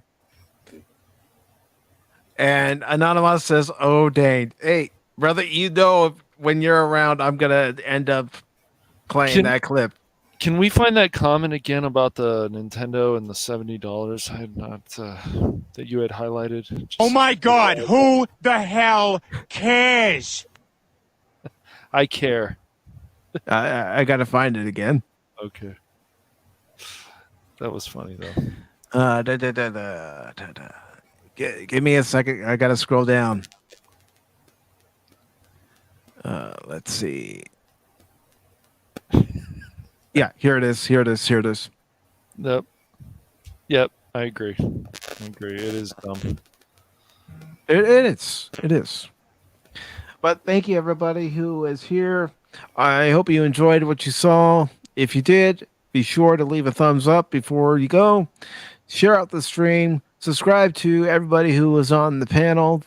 Subscribe to the channels whose links I put into the chat. I'm still working on getting everybody's links, to periodically pop up. It's just that the other day with Nightbot, there were just too many coming up all at the same time. So I am in the process of fixing that.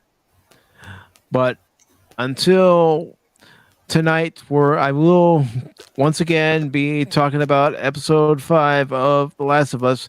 Thank you all for watching. And remember, I'm not just a baseball guy, I'm an all-around guy. Have a good one, everyone.